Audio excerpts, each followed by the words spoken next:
Welcome everyone to another day of Blade and Soul Korea. My name is Joe Sylvie. Joining with me is going to be Ending Life as always, and we're here almost to the semifinals, but not quite yet. We have one more round to go for the quarterfinals. We're going to find out the losers bracket of both groups A and B. So we have lots of games to play today, Andy.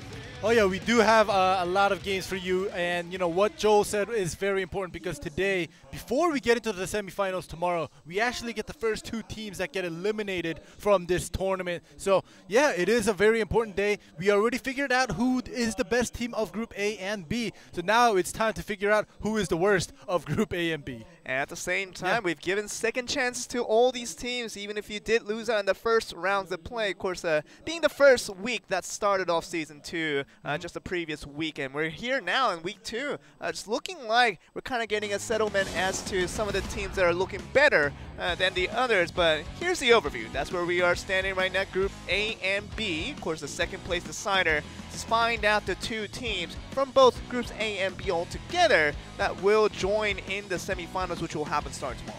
Yep, and as you guys can see, it is out here starting tomorrow. It is the semifinals that leads on to the finals, and starting tomorrow will be best out of 7.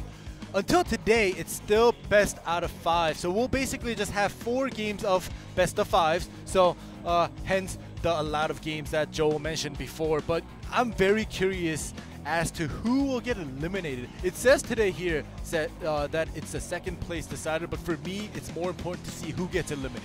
And that's going to be very important because everybody that survives through today's date will have their another chance to survive and get to the finals. Everyone will have equal chance to do that. But, you know, we look at the semifinal schedule, then the finals, which will be on August 5th.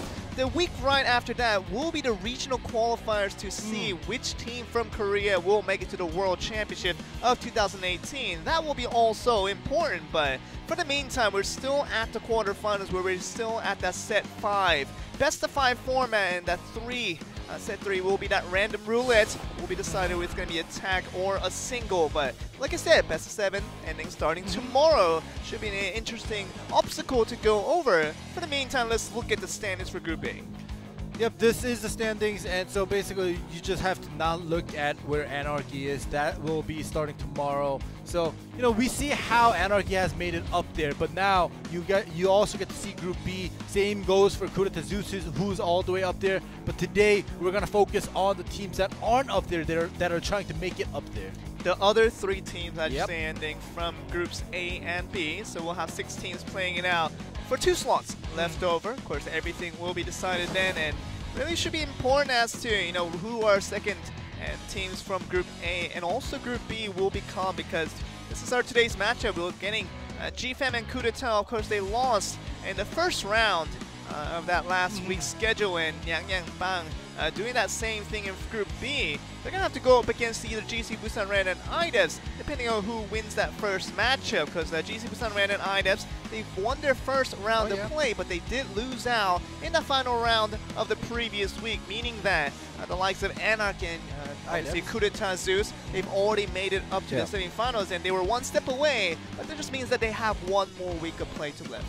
Yeah, exactly, and it is kind of, last week I felt personally, it was funny to see GC Busan Red and IDEPS in the losers, because yes, they made it up to the winners bracket, but they ended up losing, so they are once again playing another round to make it up into the semifinals. But you know, last season, GC Busan Red and IDEPS were probably the 2 strongest teams, maybe if you include Coup d'etat in there with them, but all of these 3 teams, including Coup d'etat, they're all here today in the second place deciders match. Top 3 of Season 1, as you mentioned, GC Busan Red winning out Season 1 as the champions, and second place, very close, is going to be IDEPS, and the third place, the third best team definitely was Coup d'etat, just led by the super rookie of Byung Jun. Definitely has been the story of Season 1 with that gunslinger.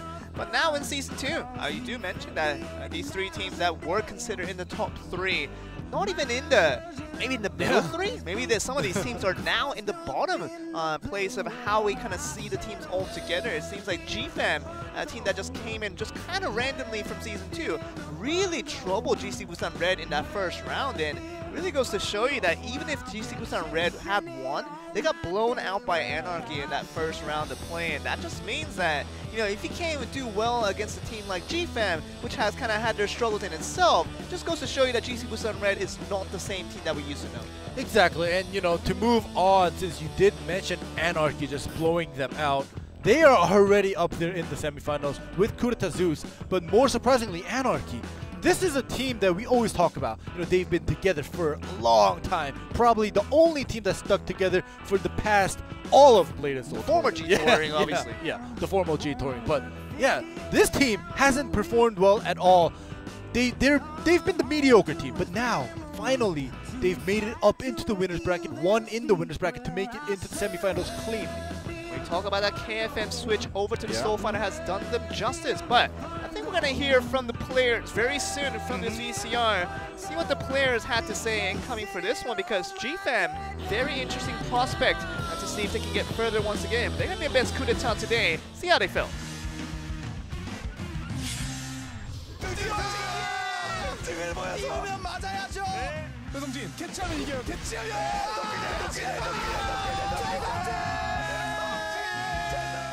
솔직히 충분히 레드 이길 수 있었어요. 아, 오늘 오빠만 떡만 안 써서 너무 미안. 다 유리하게 리드를 이끌어 가놓고 이제 조바심에 이끌려가 역전을 당해서 진 경기라 가지고. 그래도 내가 준호 오빠는 이겼으니까 그때 울면서 집에 잘 갔어.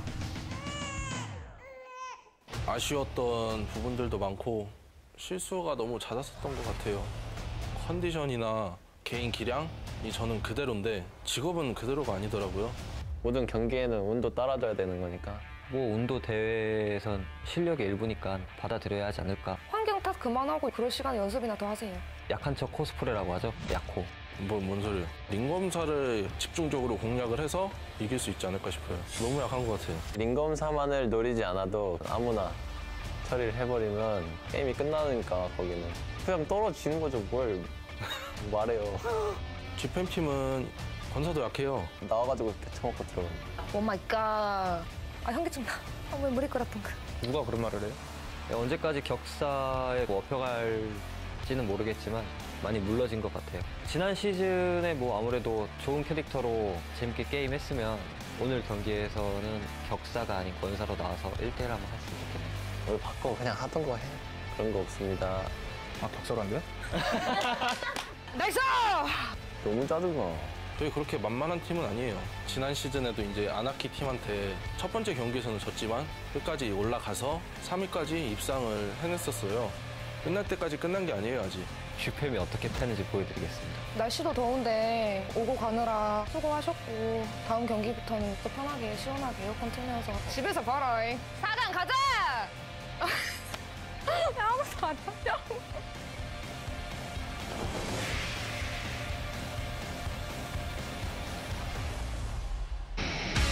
There you heard from the two teams that will be playing in the first round of today's matches, and we heard from GFAM and coup d'etat. Of course, two teams that are on different obstacles in terms of what we expected out of coup d'etat, in contrary to their Season 1 performances, meaning that coup d'etat is not the same anymore. It seems like Byung-Hyun Jun, as the super rookie that he was, is looking a lot weaker, and the two supports that basically were carried by the Gunslinger throughout the entire Season 1 is looking weaker themselves, and now we're at this point where GFAM, led by Min Jung-ho, who did beat Juno Han last week in that singles, might just be stronger than coup d'etat on paper.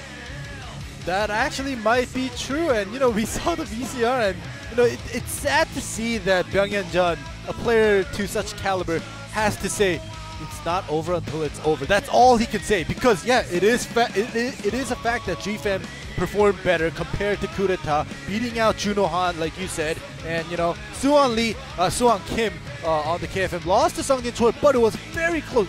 He provided us with an exciting game. Coup d'etat has done nothing. No exciting games yet. They've just been losing. They have just shown us a straightforward, dull game, and then they ended up in the losers bracket. They have lost flat out, as you were saying. It is the team that you're looking at here. Youngwon Chae, and obviously Suwon Lee supporting Byung-Hyun Jun on that gunslinger. The support have looked weaker.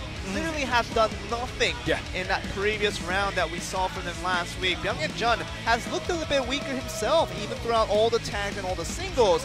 has not looked the same, and really just a warring time for Coup d'etat, who's supposed to be one of the best teams that we have in this season too. Definitely not the case anymore as we see from the current roster. Yeah, and you know, we know when Byung-Hyun, the super rookie, the carry on the team, is getting weaker when we see Suwon Lee, the destroyer, stepping up the game and try to carry with the execute and everything else that we've seen from last week. So, you know, that is, yeah, Suwon Lee's destroyer with the execute is good.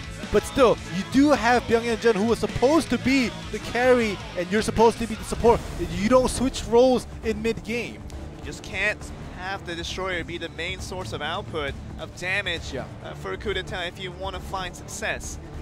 Looking at obviously the percentages, very much expected. GFAM not the most popular team right now, only having participated in the season 2, just completely absent in season 1. It's gonna get that 6% of the fans' trust that they're gonna win out against Coup d'etat. Of course, Coup d'etat getting the favoritism based on their performances in season 1. But as I was mentioning earlier, this is not the same Coup d'etat that found a lot of success in season 1. Season 2 Coup d'etat is looking a lot weaker.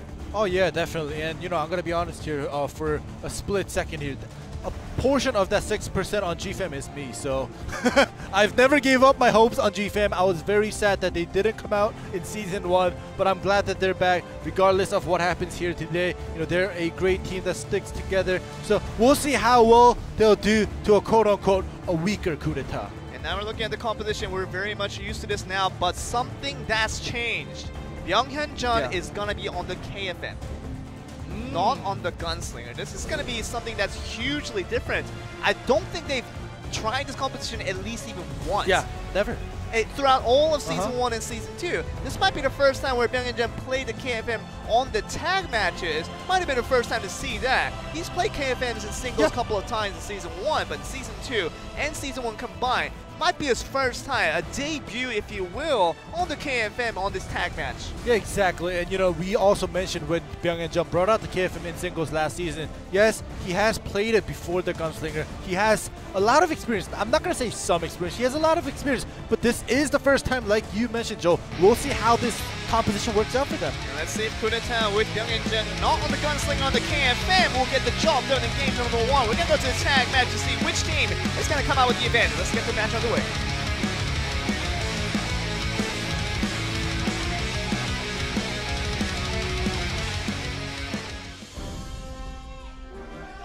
How many times do we get to see this? A KFM mirror match to begin a tag match here. And oh my, this is going to be a huge one. Byung-Hyun, we know he's a formidable KFM. We've seen it only in singles. Tag is a completely different proposition. You know what I'm saying here. Here we go. We do get the first defensive interfere coming in from Coup d'etat. We did see the trades, but it seems as if Suwon Kim's trade was definitely on the upper hand, forcing out that defensive interfere, allowing the staggered and another defensive interfere coming in. Don't know if that was really necessary here. I think that Suwon Lee coming in for that destroy defensible interfere was really for naught, because we saw Suwon Kim after that interfere from the Blade Dancer Dongjin Park. Just get him up in the area.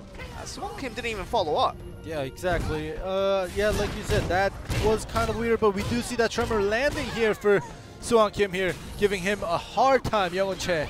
In the meantime, Byung-Hyun did have to already tag out. Feeling like his disadvantages were too big of a factor, and he's going to be the first one to lead this match, and Suwon Kim is still holding strong on that KFM.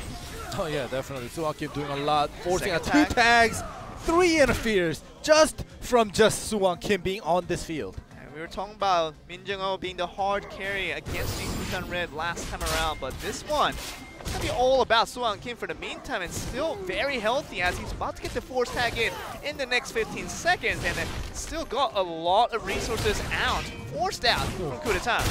Yeah, Suwon Kim just disgusting on this KFM. Yes, finally the persistence is procced for the destroyer, but unable to do anything right now.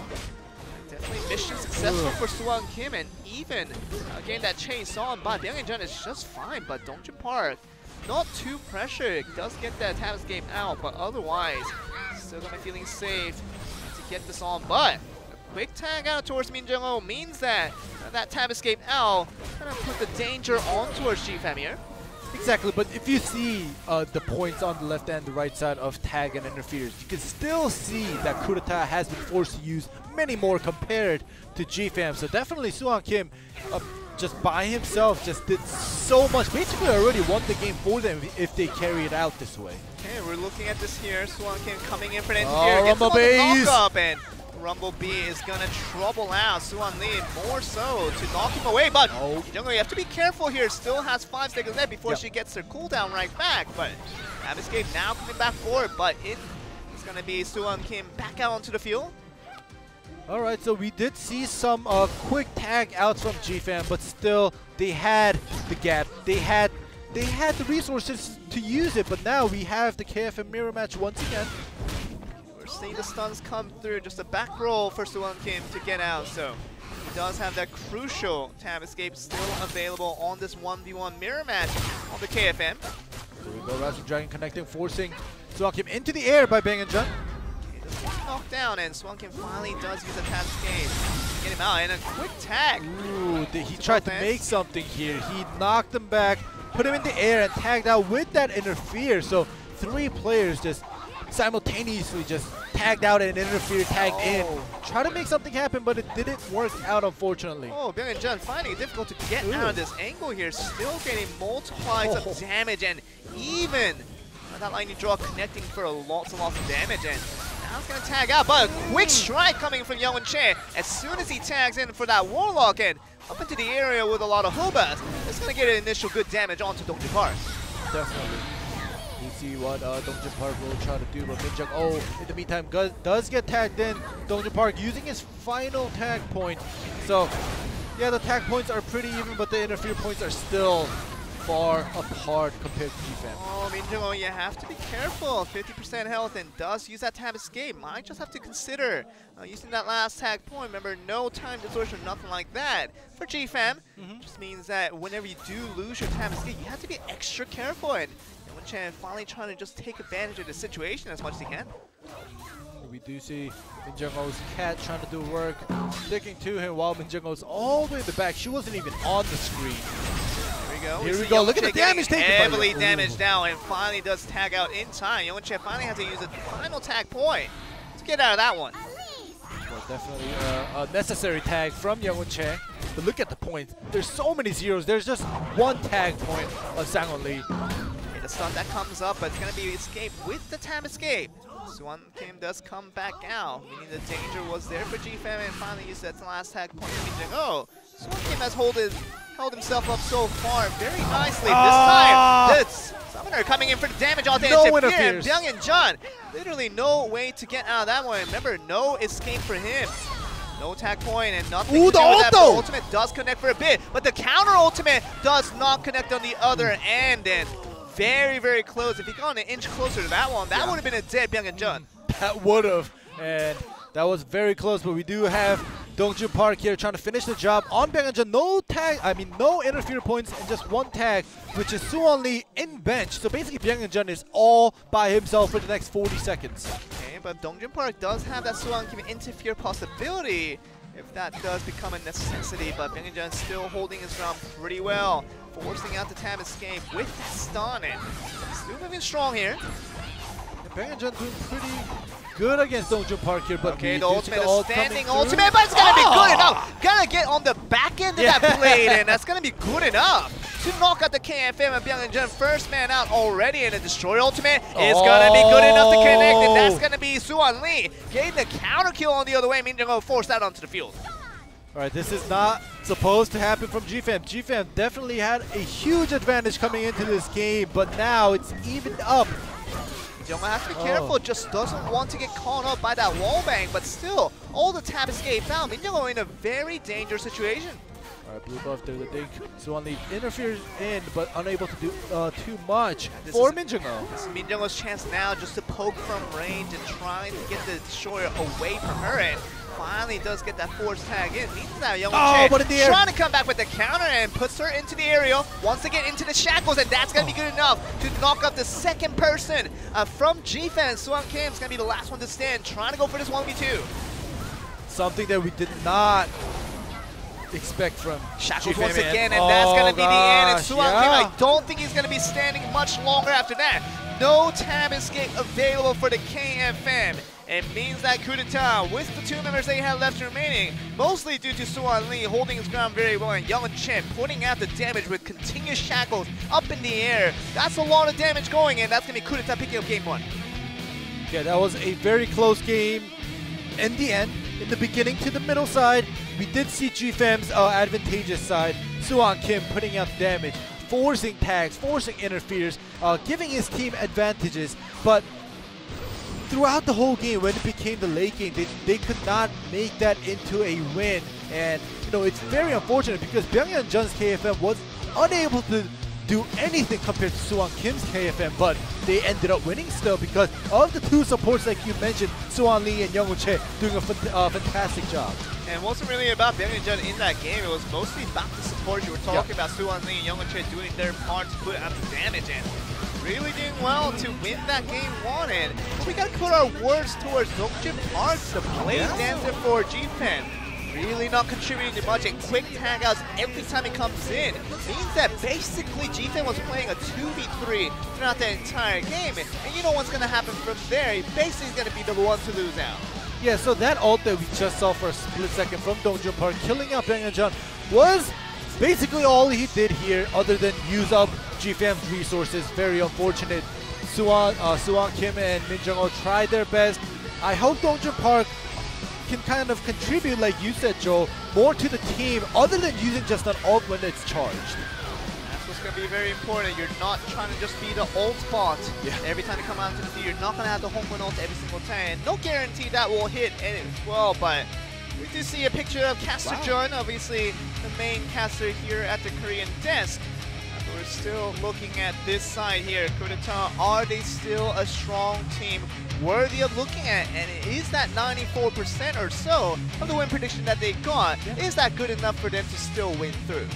Yeah, we'll have to see because, you know, if it was Season 1 and they were going up against the same GFM, they would have just stomped through maybe a 3-0, maybe 3-1 maybe even. But, you know, this time around, it's different, but wow. What is happening here? Youngwon Che on the Soul Fighter? Does he even have that registered? Yeah, I think Youngwon Che basically has all the classes registered, and Soul Fighter is his 3rd priority. Yeah. He's going to be up against Min Jung-ho on the Summoner. She beat Juno Han, so basically, she beat one of the tougher opponents out there in Blade and Soul. And Youngwon Che, obviously not to the standards of Juno Han from GC Busan Red. It still could be a challenge towards the Summoner to beat out a Soul Fighter, see what happens. We'll have to see because you guys noticed that, you know, Shin-Kyung Kim is starting to bring out the Soul Fighter once again and slowly making it into the meta. And Youngwon Che, we'll see how he handles this.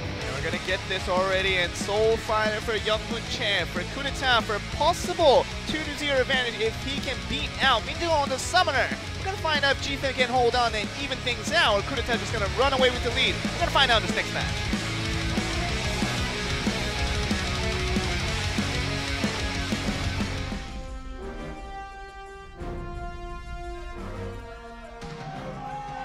Here we begin.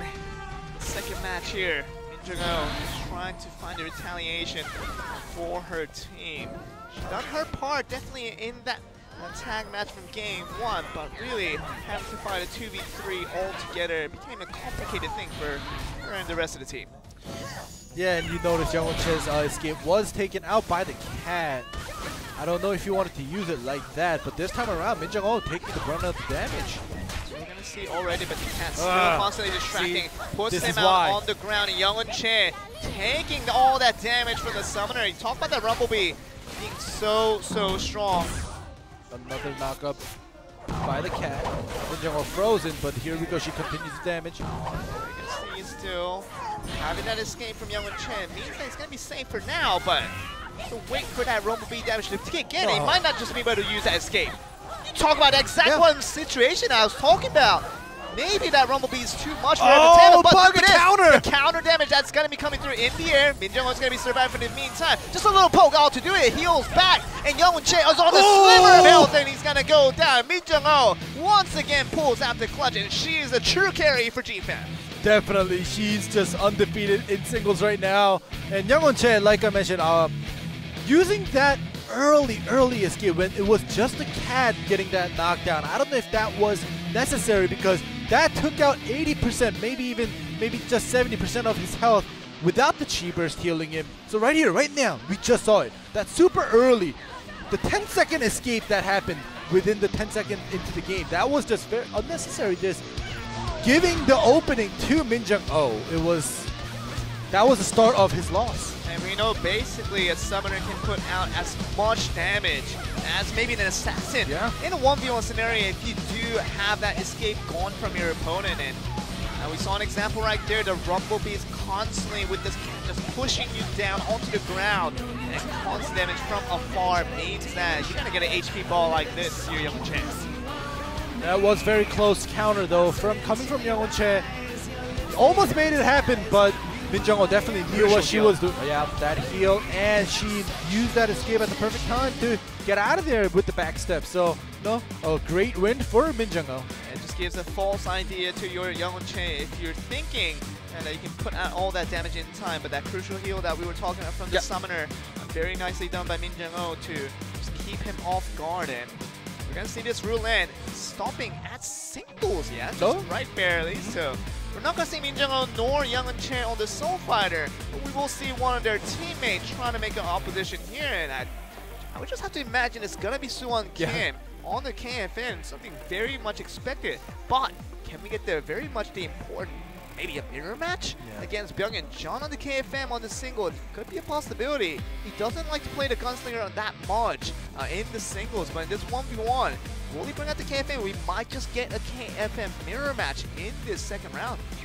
Yeah, if that does happen, that's going to be Pride on the line, and now it's tied up 1-1. So it's Pride plus who takes that lead. So if GFAM ends up winning this singles, they take away the lead from Coup d'etat, which Coup d'etat started with 1-0. Now they're tied up. We'll see if Coup d'etat will be able to take that back and keep that lead onto themselves, or will that lead be taken away by GFAM? And that'll be also interesting. Who's going to make an appearance? We don't even know quite yet. You can only assume, and Byung-Hyun is going to be on the KFM. That's going to be one half of the puzzle piece that we've been looking for. GFAM, yes, we're going to get exactly what we predicted. Suwon Kim on the KFM. KFM mirror match, ladies and gentlemen. That's going to be the set 3 on the roulette, deciding who's going to take this early advantage in this best of 5. Of course, that 2-1 advantage looks very good, knowing that you only have one more game to win out the series. So this is an all-important match when it comes to this one single deciding such a huge lead for a team.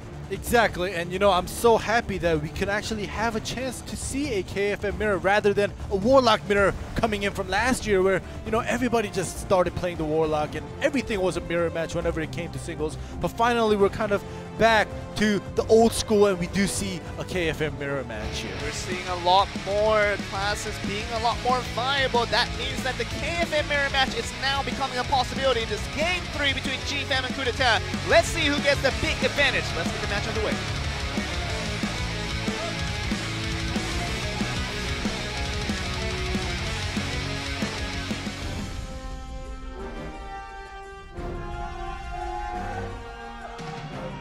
Here we go.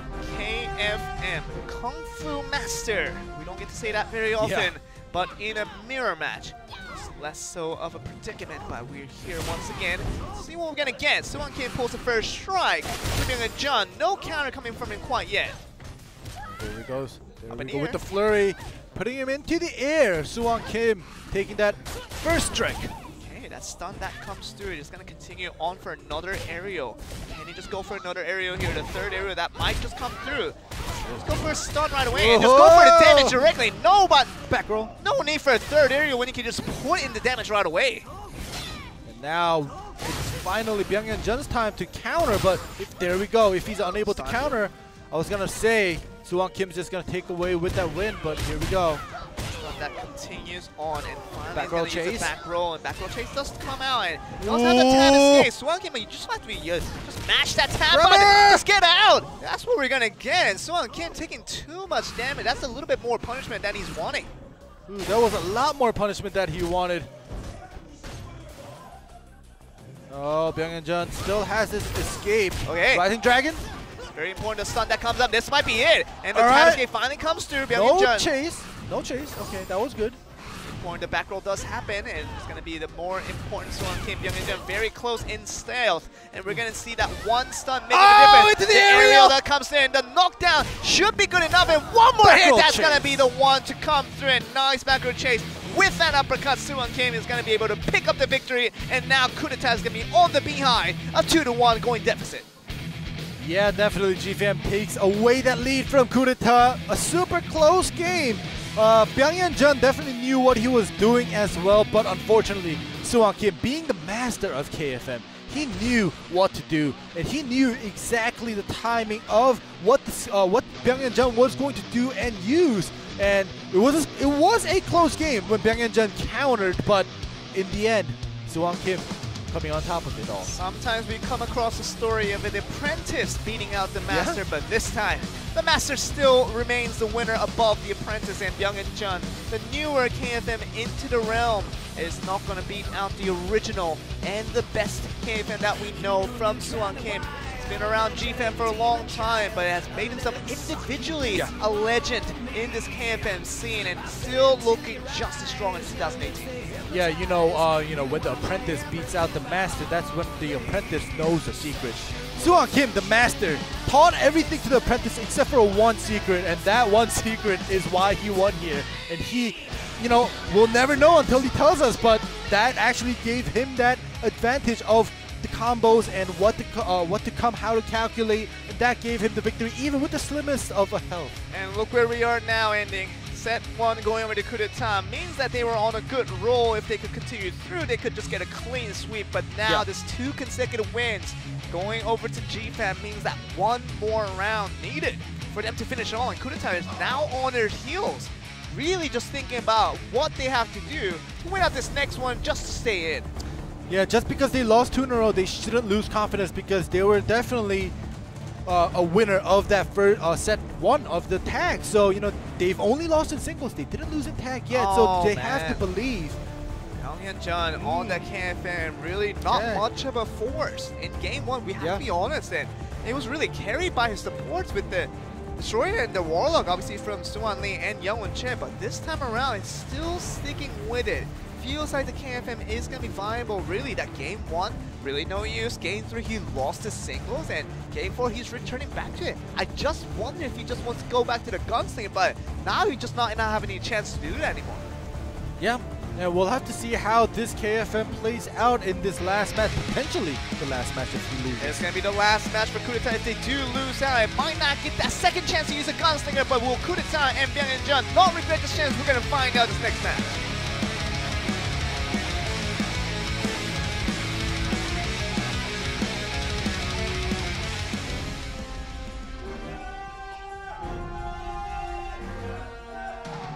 Do talk about the significance of this specific match. It means that Byung-Hyun, if he does lose out once again, that will be his last time to play in Season 2 altogether. He might not just get a second chance to play that gunslinger once again. Yeah, this KFM might be his end game here if he does lose out, like you said. We'll see that Rising Dragon. And getting completely mowed down by Suwon Kim, and Byung-Hyun, no answers for his opponent so far. Yeah, but I'm gonna just stay quiet, because this is actually what happened in set 1. Suwon Kim did everything, forced out 2 tags, 3 interferes by himself before that force tag happened, and they still ended up somehow losing. So, just using the resources early on for coup d'etat might just be the way they want to carry this out. Man, just a reaction 2v2, Min Jung-ho and everybody else from basically GFAM just being extra aggressive every time Suwon Kim gets a knock-up aerial. Just trying to finish off Byung-Hyun as quickly as they can. Oh, the mission. double days! Very nice, and the stun that comes through both ends means that Suwon Kim is very much feeling the luxury to move forward here without any worry. Yeah, this is happening again. So many tag points used. Well, just 1 tag points, but so many interfere points, I should say, on the side of coup d'etat here. This is not looking good once again. But like I said before, this is what happened in set 1, and they still ended up winning. And the more important point is that basically Byung-Hyun did nothing out of that first round with that KFM, no utility whatsoever. We'll see. Suwon Lee is out of the field versus Suwon Kim. We'll see if he's able to do anything, and that chase will happen very soon, but the knockdown is not going to help. Jung-ho does get caught up, but doesn't even have to use the escape. Very nicely done to counter that damage, and still gonna poke from behind it. We're still looking through it. And now Young-Chen has to come in once again on the interfere. Last one already, by the way. Just 2 minutes. It's not just long enough of a time to use all 3 interferes for that Warlock, and feeling pretty proud of herself there. Oh yeah, definitely. And you know, Young-Chen isn't the only one actually using the interferes. If he was the only one using 3 interferes and everybody else had interferes left, yes, it's understandable. But look at Suwon Lee and Byung-Hyun Jun's interfere as well. They only have 1 left. This is not how you utilize and macro your interfere points here. Basically, the longer and longer this match gets, it's gonna be much of a more disadvantage towards the Rhino Kudeta, but taking that damage, Dongjin Park even putting down that lightning draw, of course, to put out the damage, and Young-Chen has to forcibly come out. Second tag point already being used by Kudeta. The leech does land, tries to do some damage output here. He actually does take a lot here. Dongjin Park, one of... Again, very much that on the chase, back though. foot in. That chase, though. No way. Are you serious? Young-Chen literally single-handedly carrying his team right now, but as we say that, Swanley very nice on the iron planing to make sure his teammate doesn't get damaged now, but just that aside, Young-Chen has been splendid. Stay on the Warlock and has done his part to put out the damage. Yeah, it was just this is deja vu from season, not season 1. Last year, Suwon Kim dying out early. That was the problem of GFAM, and it hasn't happened yet until today. Looking at this now, Jung-Ho just trying to stay afloat and still getting damaged out. This is a dangerous situation for Byung-Hyun Jun, looking like he wants to finish off the summoner as fast as he can, but Jung-Ho still has that heal, still has that attack point if she chooses to use it, and finally is going to. Dongjin coming back on the field on that Blade Dancer. But it seems like Kudeta has found the confidence to push through here. Definitely, Kudeta using that early tag, early interferes. Within 2 minutes, like you mentioned before, Young-Chen going out of interfere points, but that does not matter for them because, like set 1, this set 4 is just playing out exactly the same. A nice tag chase coming in, and really Young-Chen is going to be heavily damaged now. The line control that will come through, just killing this Warlock will be vital for the side of GFAM, but for the meantime, the Thrall is going to come back out to the field, means more defensive stats for Young-Chen. But you don't want to get leashed and into the air, but Dongjin Park survives for the time being, but will he be able to survive to do enough damage? But Min Jung-ho does come in. I don't know if that's the best tag available, and that's going to be the one to get caught out, and all the tag points and all the escapes gone. This might be the first time Min Jung-ho just trying to get the heals back. For the meantime, nothing really coming through it. That ultimate, that really accounts to nothing for Suwon Lee.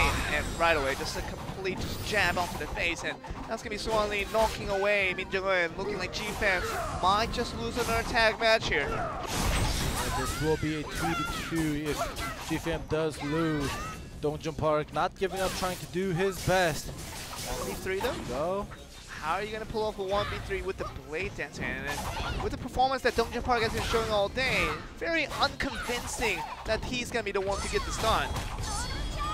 Okay, the ultimate, that comes through. Okay, he does take a little bit of it. I was thinking when you asked how he's going to pull it off, if he brings down Byung-Hyun Jun and uses that ult to continue to the next tag, and maybe he has a chance, but he just used that to counter Byung-Hyun Jun's ult.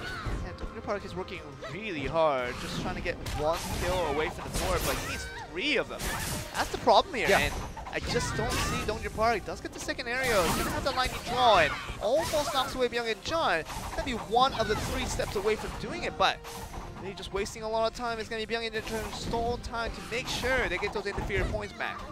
Yeah, a minute left, but we'll see if Dongjin Park will be able to take out Byung-Hyun Jun. Because if he does, that might bring Dongjin Park a chance, but that triple kick into that stun. Tremor. That's gonna be it. That's it. And Dongjin Park is gonna be on GFAM of all the surprises once again.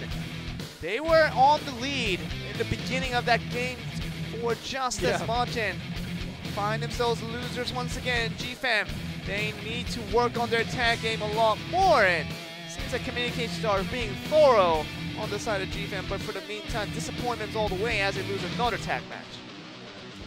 Yeah, we do. Fortunately for GFAM, I guess, our 5th set is a singles. So if GFAM is stronger in singles, as we have seen throughout this first series, Kurata winning all the tags, GFAM winning all the singles, making it a 2v2. If this does play out, GFAM does have a chance of making it into the semifinals, or have a chance to get into the semifinals without being eliminated here, because if you lose this set, whether it be GFAM or Kurata, you are out of Season 2. That's where we stand right now. Kurata might be the first one to go out, but they're keeping their hopes alive. This next set here on a single, as you were mentioning. This single hasn't been won by anybody from Kurata so far, losing 2, so towards the side of GFAM. But can we get more? Can we get basically a possibility of GFAM moving on to the semi-final? At least one step closer to it. And Kurata being eliminated, we're going to find out all of that answers in this next match. Yeah, but you did. We are seeing the replays, and Suwon Kim getting knocked out with 2 interferes and 3 interferes and 2 tag points. That was just uncalled for GFAM, because we know in the tag, yes, Min Jung-ho has proved herself very strong in singles. Same goes in tags, but Suwon Kim coming out on the field first, making and forcing his opponent teams to use tags and interferes, creating opportunities. That's good. But just because you did good when you were out, doesn't mean you can die out with 2 tags and 3 interference points. That's not going to cut it for your team. Really a surprising loss for Suwon Kim on a leading game in that game 4 for GFAM. Talk about that problem prevailing from that last year's games as well. So all throughout, GFAM has suffered when it comes to Suwon Kim being the first one to die out in a tag match. Usually doesn't translate into good results. It means that this one, the next one, whoever does come out, is going to be the one to stay alive and to beat out their opponents as much as they can. Who's going to be the one to come out though?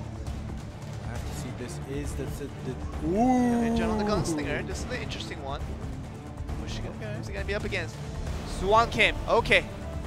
All right. He needs to prove himself here. I think he really deserves this opportunity, but this time against a different opponent. Same person, but why I say a different opponent, it's not going to be the KFM for Byung-Hyun Jun. It's going to be the original Gunslinger that we have hyped him so much about. We will see if Suwon Kim beats out Byung-Hyun Jun on the Gunslinger and on the KFM. Now, nobody is to dispute that Suwon Kim is the best KFM here. But Byung-Hyun Jun, like you said, he has to redeem himself. He has to win this because he already lost to Suwon Kim in the KFM match. First time bringing out the Gunslinger for today's match is going to be Kurata's Byung-Hyun Jun, trying to get this 2-2 even scoreline onto a winning event. We're going to see if he can do that against Suwon Kim's KFM. Let's find out in this next match.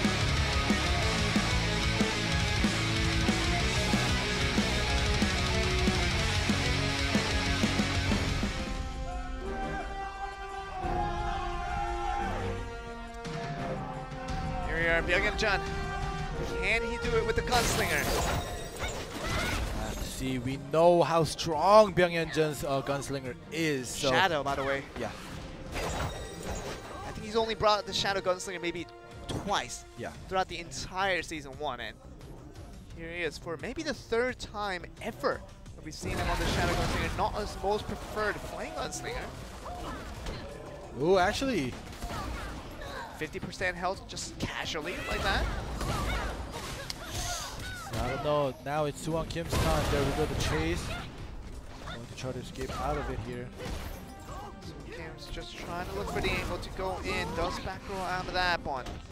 Watching the aerial. Sending into a stun. It's going to be the escape that happens on both sides actually. So another stun that could come through will be final. Ooh, the back roll. There's no chase. Oh, the stun! That came through right on the back roll, as you were saying. And this is important. And just a few more poke damage on to do it. But in the meantime, Suwon Kim, can he get the job done? Just one more stun needed here. I think that's gonna be it. That poke here. That is one more poke, and that's all it takes. And Kurata coming down from a 2-1 deficit. They are gonna be the ones to win out. They're going to go into the second round thinking they still have a hope to make it to the semifinals. But at least they are not eliminated from the get-go. Unfortunately for GFAM, you see Suwon Kim very disappointed in his plays, as we can understand, because he had such an advantage throughout all the matches. Even though in the tags that he's done so much, even though they ended up losing, he knew and he was confident in his plays and beating out Byungyeon's KFM. Super close, but he did come out on top of that. But this game, it was just basically one-sided. Byungyeon just showing us what a gunslinger is all about, and you know, he's like, yeah, I was just playing around with the KFM, but you guys thought you had the upper hand, you had your confidence boost. Let me get that down for you. And he just brings out the gunslinger and just stomps over Suwon Kim's KFM. That's a really tough way for GFM to go out of this tournament. They play very well with Min Jung-ho and Suwon Kim showing forces in their own disrespect. But what's the most important here is that once the one player performed, the other did not. Yeah. And even in tags, when Suwon Kim performed, Min Jung-ho and obviously Dongjun Park did not do their own part, meaning that they were not going to win out even though they had individually great performances. So once again, meddling these together and molding these performances individually into a team match will be important for GFM as they are eliminated now from Season 2. Yeah, it's very unfortunate, but you know, we are done with the first series. And we're going to go to a commercial break. We'll be back with the second round after a short break.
이겼습니다. 네. 한준호 갑니다. 오! 를 사용하면서 네. 한준호 선수가 방탄부를 세우면 휘감기로 넘어뜨릴 수도 있고 그렇죠? 한방 콤보만 맞지 않는다면 꾸준히 회복하면서 달려들 수 있거든요. 자, 반피 이상 뽑았고요. 어쩔 수 없이 일단 왼쪽으로 돌리긴 하는데 네. 이거는 거기다가 이제 누르기가 7초 후에 돌아오거든요. 이 얘기는 뭐냐면 상대방 네, 상대방으로 하여금 탈출기를 쓰게 만든다는 건데 그냥 떴어요. 누르기요! 오벤져! 누르면 오빈정이 잡죠. 네. 우와.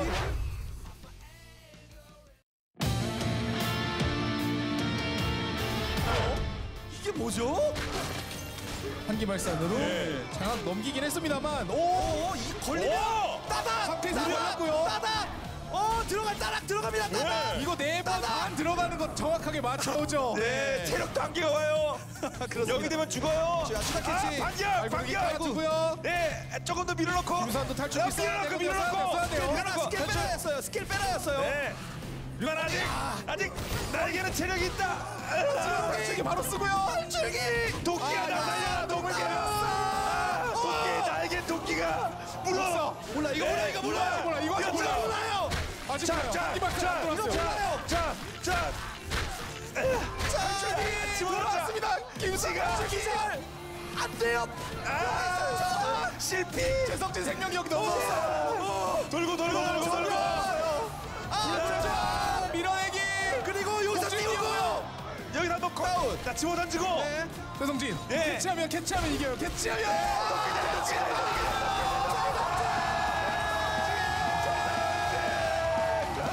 거의 우승이에요.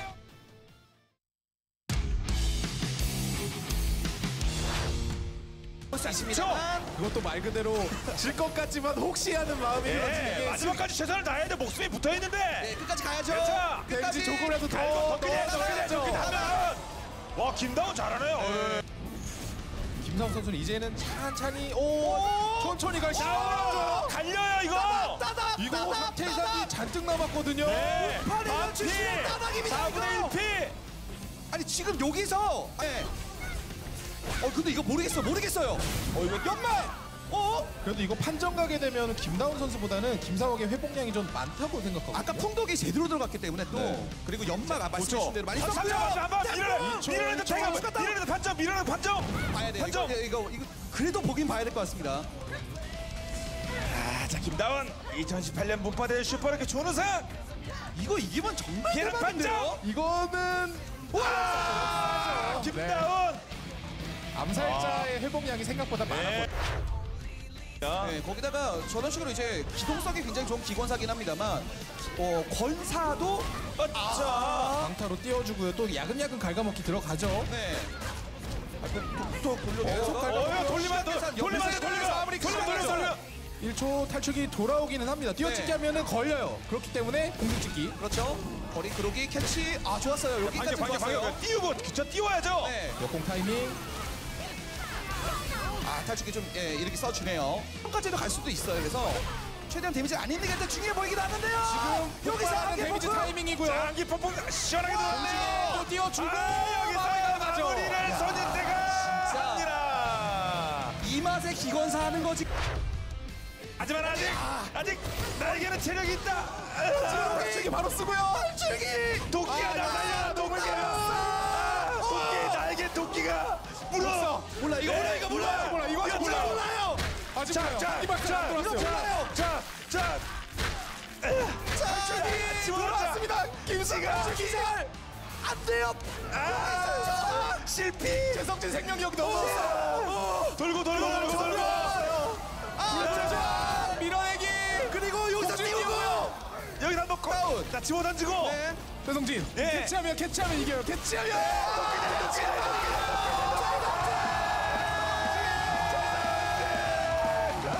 거의 우승이에요 이거는.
Welcome back, guys, to blade&soul Korea. We're here for Season 2 and on to the last round of the quarterfinal to decide our semi-finalists. Of course, we had two already decided, one from Group A and B, decided from Anarchy and Kudeta Zeus, but we're going to get the second one from Group A here as GC Busan Red is going to face up against the recent winners of Kudeta.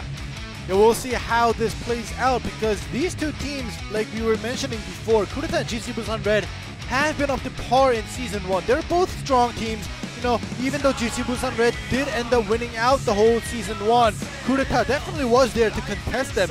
But this time around, Coup d'etat has definitely weakened a lot, so we'll see how well they'll do against GC Busan Red. And GC Busan Red has weakened that term that you used as a little bit to the extent as well, because last week we saw that they are in this winner's bracket, just getting ready to go up against Coup d'etat, but they didn't look so strong in the way they beat out GFAN, nor in the way they basically didn't even get to get a match point against Anarchy, who are now in the semifinals, meaning that Group A looking a lot stronger on paper. Definitely hasn't been that case as soon as we saw from round 1 already last week.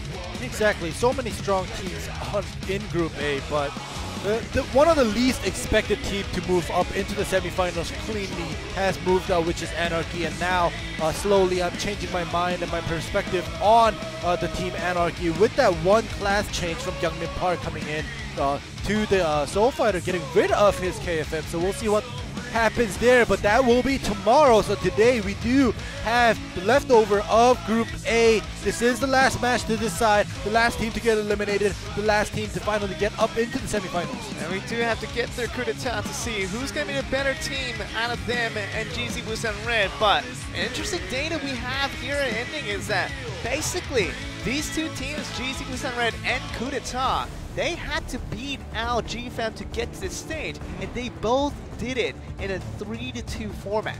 Yeah. So what does that mean? Who is the stronger team? It's really hard to tell, because from the set 1, we're gonna get the convention combos once again.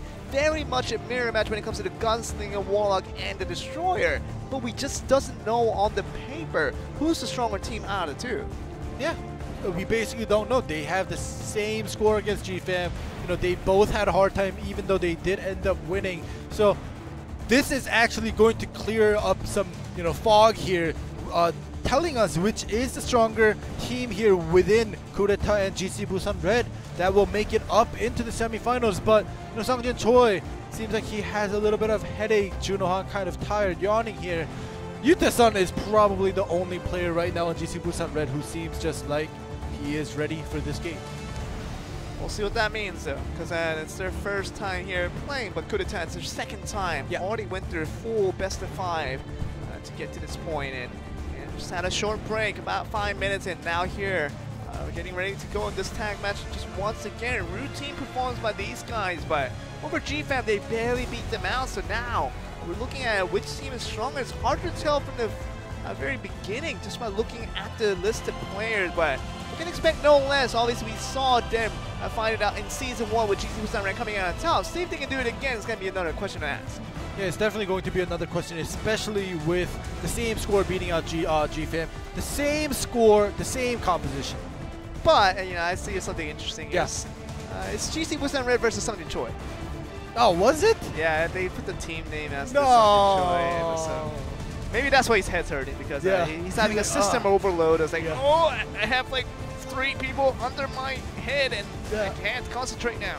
Yeah, and I'm playing in GC Busan Red, but my team is playing on the other side. Ah, so confusing. I didn't even notice that. Yeah, it happened a little bit earlier. I wanted to mention it, but I didn't think we would get back to that AR once again. But it seems like OGN really likes Sang-jin Choi. I mean, we can understand it. He's a fantastic guy. Of course, we know that he's been a very entertaining player in this Blade and Soul scene, and very much a talented player in that Destroyer role. He's kind of famously being known as a World Destroyer, but he's done well. But it seems like Juno-han, maybe he's taking some time to set up his PC, and it might just take a little bit long before we can get to this first game. Yeah, and as we always say, unless the camera does come back to us when it's not supposed to, it won't take long. So, you know, we do see the players going back and forth on screen. So this means the problem will be solved pretty quickly, I hope. Should be. Yeah, should. It's not 100%, but that's how it usually is. We don't have such long delays here in this regular season. But like you said before, Sang-jin Choi, World Destroyer. It was kind of iffy recently seeing his plays within the teams and in singles, but we did see last week's plays when he beat out Suwon Kim with that 0.1% health. I don't even know if he was alive there with that health bar, but he did beat that out, and he did not choke as Suwon Kim choked there, and Suwon Kim choked again today. Yeah, that was a visually very chaotic iPad. Just, you know, want to talk about the fans being supportive of their people, but talk about the World Destroyer. Choi doing his job against Soan Kim, as you did just mention from last week's game, one of the most exciting singles that we got from the previous week. We'll see if he delivers once again, because we kind of count on him to pull off the goods when you're expecting lots of things out of the Destroyer. He definitely does deliver at times, but it hasn't been very much a frequent thing over the last week, and we probably should expect a lot more from him now and the rest of GC Busan Red, to be honest. And it should be one of the best teams now in Season 2, but definitely hasn't proved to be that case, and Anarchy has definitely blown them out in that last week, just meaning that reminder should be there for GC Busan Red to really step up their game. To become the best team, you have to really prove yourselves and get that really given to you. And it seems like the problem isn't fixed, and we're gonna get back to us very, very soon, guys. And here we are, and looking like we're once again just waiting for this to be settled out. And Junohan, a little problem on the PC. Hopefully we can get that settled out, but for the meantime, you're gonna enjoy us for a while. Yeah, and I actually do have a visual on Junohan or GC Busan Red rather, and it seems like the rest are kind of still working on everything to get it fixed. And let's hope that it doesn't take too long, because like we were talking about before, these two teams from Season 1, GC Busan Red definitely is the stronger team, but we were talking about how they had a hard time beating out GFAM, and they both actually went 3-2 to beat out GFAM. Very hard time, and now we're here with the same composition, the same score against GFAM.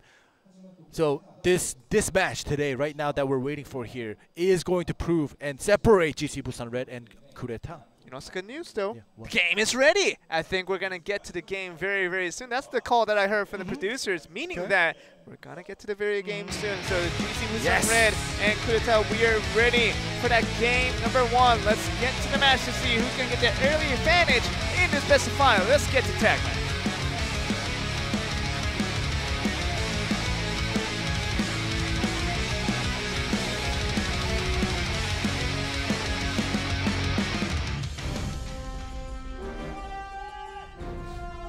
Thank you guys for your patience waiting for us to get this first game started. And Byung-in-jun, Junohan starting us off. So it won't be the gunslinger mirror match which we typically see the first man standing. But Suwon Lee, look at that! Coming in for the execute damage. You can never ignore the damage that could come in from a Destroyer and Spear. Not wasting time, just kind of come in, and wow, look at the damage output coming in from Young-won Chae. He's on fire today. Really is, and on that Warlock has always been that supportive role, but for the meantime, looking really, really good. Yeah, we've always doubted Young-won Chae's Warlock. Same goes for Daeyoung Choi's Warlock as well. The two Warlocks that we did not expect a lot from, but I don't know about Daeyoung Choi, but Young-won Chae's Warlock definitely has improved. That's what we're getting. We're gonna see how this all transpires for Young Taeson, obviously coming from that gunslinger once again, but Suwon Lee on the Destroyer has put out some damage himself, more so than Byung-in-jun at times. Let's see what we're gonna get. Taeson is on the field. We'll see if he's going to be able to do some work as Byung-in-jun did the first time around. Here we go. Trying to come for the interfere, but reactionary defensive interfere from Sang-jun Choi to get the iron plating so that no further damage comes through. Alright. Taeson has his escape. He's going to make the offensive. He's going to keep his distance. Taeson still moving out of here, putting a lot of poke damage on it. It's going to force that attack. And Young-won Chae is out on the field. He's done well so far against GFAM, but against GC Busan Red, see what he'll do. Alright, Sang-jun Choi out with that Fury. We'll see when he procs it. And then just keep that for now. The Fury is still left unscathed. There we go. Up and finally gets that Fury up, trying to get the throw, but the throw just runs away and really not allowing lots of damage that can come in from the Destroyer. Now, just has to tag back out. Junohan's back out on the field, but taking a lot of damage from Young-won Chae. Young-won Chae is just on fire today. Sang-jun Choi making a mistake with that Fury proc into the execute, unable to do too much to Young-won Chae. Junohan comes out, a Warlock mirror match, something that is basically a slow pace because you don't want to give an opening to the opposing Warlock because you may just die out. We'll see it. Once again, Suwon Lee with that execute damage just so crucial every time he comes for that interfere. And look at that, and still moving forward here. Byung-in-jun just trying to find the angle to put the damage on the Junohan as soon as he comes in. No chase really happening other than the forcing at the time escape. Still gonna be fine to move on. Alright, we'll see what happens here. Byung-Hyun Jun, we know him to be well known for not tagging out, but already using one tag is very, it's something that we see usually, but we'll see how Byung-Hyun Jun plays out here.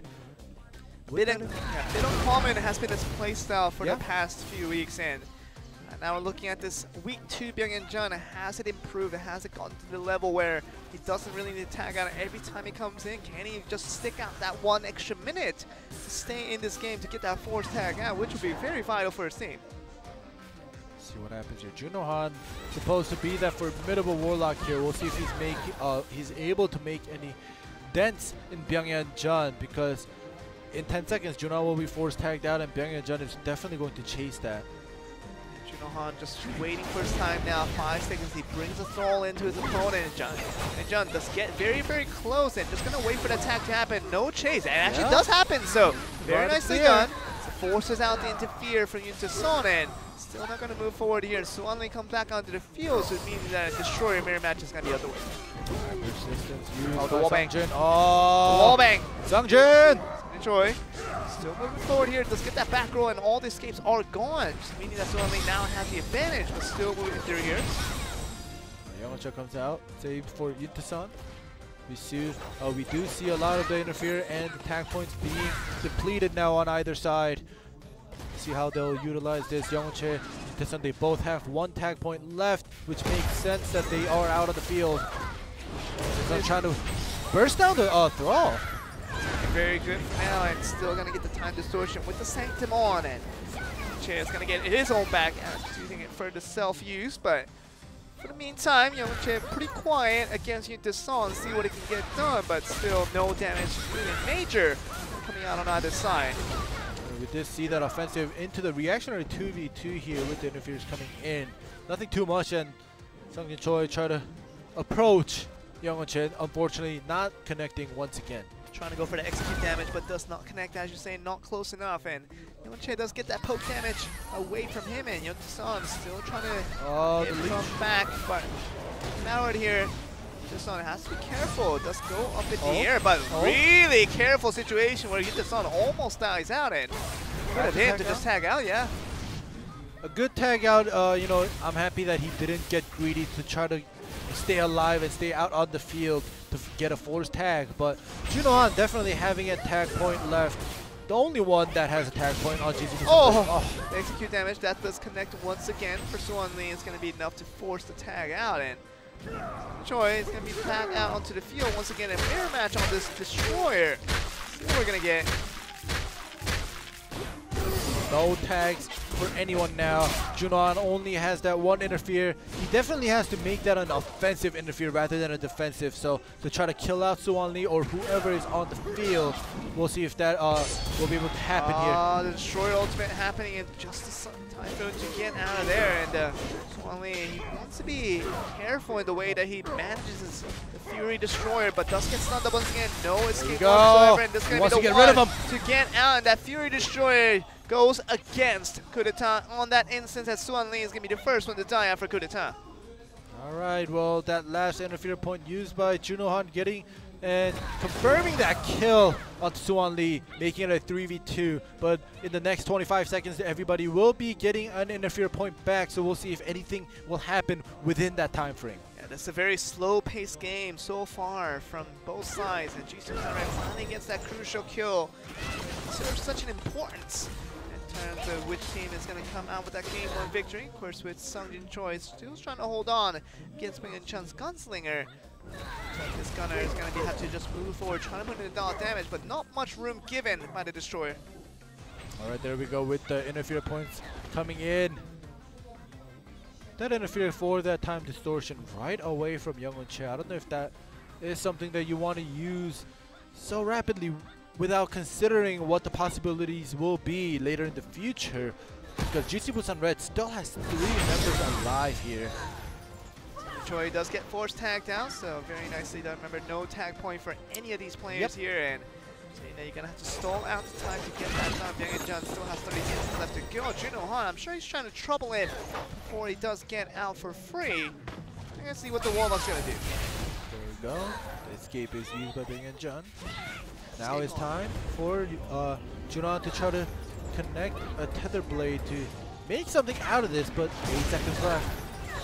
Looking forward here, and 5 seconds left to go. The Thor trying to constantly bother him, but nothing really coming forward here, and only gonna get the tag chase. Probably it's gonna be the one to go up, and nicely done. Young-Che is gonna be forced to use time escape. Junon still looking forward here, trying to get the damage on. But grabs him out! Oh my goodness, the execute damage is gonna be good enough. Sang-Jin Choi putting out the damage. Junon just watching from the back. That's all he needed to do. We saw Sang-Jin Choi just coming for the interference very nicely. It's gonna be the second man knocked away for coup d'etat. Right now it's a 3v1 against Byung and Jun. No, I'm not gonna say it's impossible, but it's very unlikely here. It's a 3v1. If the clock runs out 1 minute 25 seconds, it will go to TKO. Definitely go to the side of GC Busan Red. So Byung and Jun, unless he's giving up, he has to do something to try to make the this ultimate! happen. Oh, yeah, that's close. Scared me there. Yeah, that was close there, but like I said, Byung and Jun, he definitely doesn't have the luxury of waiting out. He has to start getting rid of one player by one player if he wants to have a chance. Against Junon, it's going to be extra difficult to get that done. It's going to be forced tagged out, meaning that the chase has to be on. But within this distance, can he do that? Really, no chase happening. And a counter chase, actually. So this is going to be huge. And we thought that Byung and Jun was supposed to be the one to get the chase. But a casual ultimate from the Junon from the Warlock is going to be the one to finish him out. And wow, nice counter tech chase we saw from there. And very nicely done for GC Busan Red. Game 1 victory for them. Yeah, it was very cleanly played throughout the whole game. They had the advantage. They had the upper hand. They were leading the fights. They had a little bit more tag and interfere points in the mid game. At the end game, we saw everybody was depleted with both tag and interfere. But up to the mid-end game, mid-late game rather, GC Busan Red definitely had the strings on to coup d'etat's neck. And now we're going to see just basically the importance of this Game 1 victory for GC Busan Red. Is that going to continue on to more and more wins? Might just get a clean sweep here ending. But it seems like GC Busan Red just dominating. And that tag performance and the singles now should put up a bigger statement as to what GC Busan Red is ready to go up to. And just got to get to the semifinals themselves. They're only a few games away, and they can do it within the 2 games if they can get that done. Yeah, definitely. 3-0 is definitely possible, especially on the side of GC Busan Red. But you know, I gotta say, I gotta give a lot of props to Young-Che and Suwon Lee, because these two have been performing so fantastically.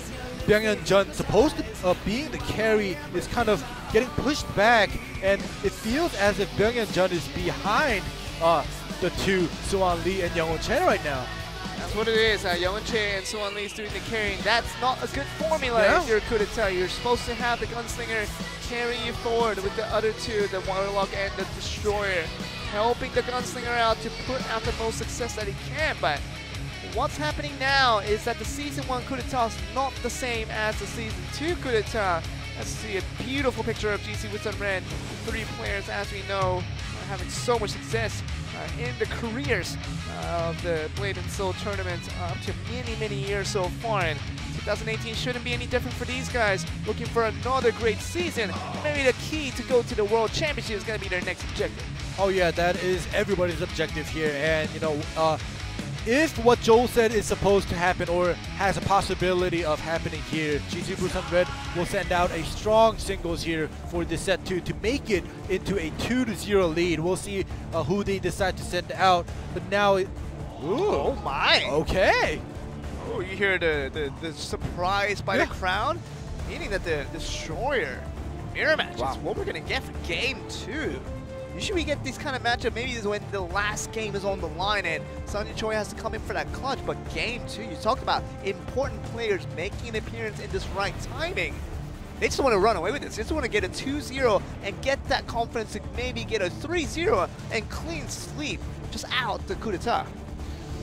Yeah, definitely. And you know, the mirror match itself kind of surprised me, but you know, everybody on GC Busan Red is such a formidable singles player as well. So, you know, this mirror, we'll see how or which side it will tilt towards, because Suwon Lee's Destroyer is also formidable.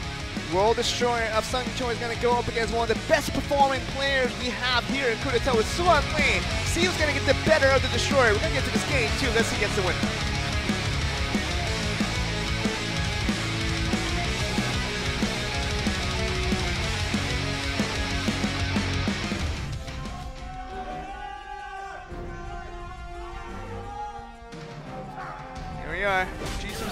1-0 up and still looking forward to collect their wins as they can. Forces out the gust from Suwon Lee.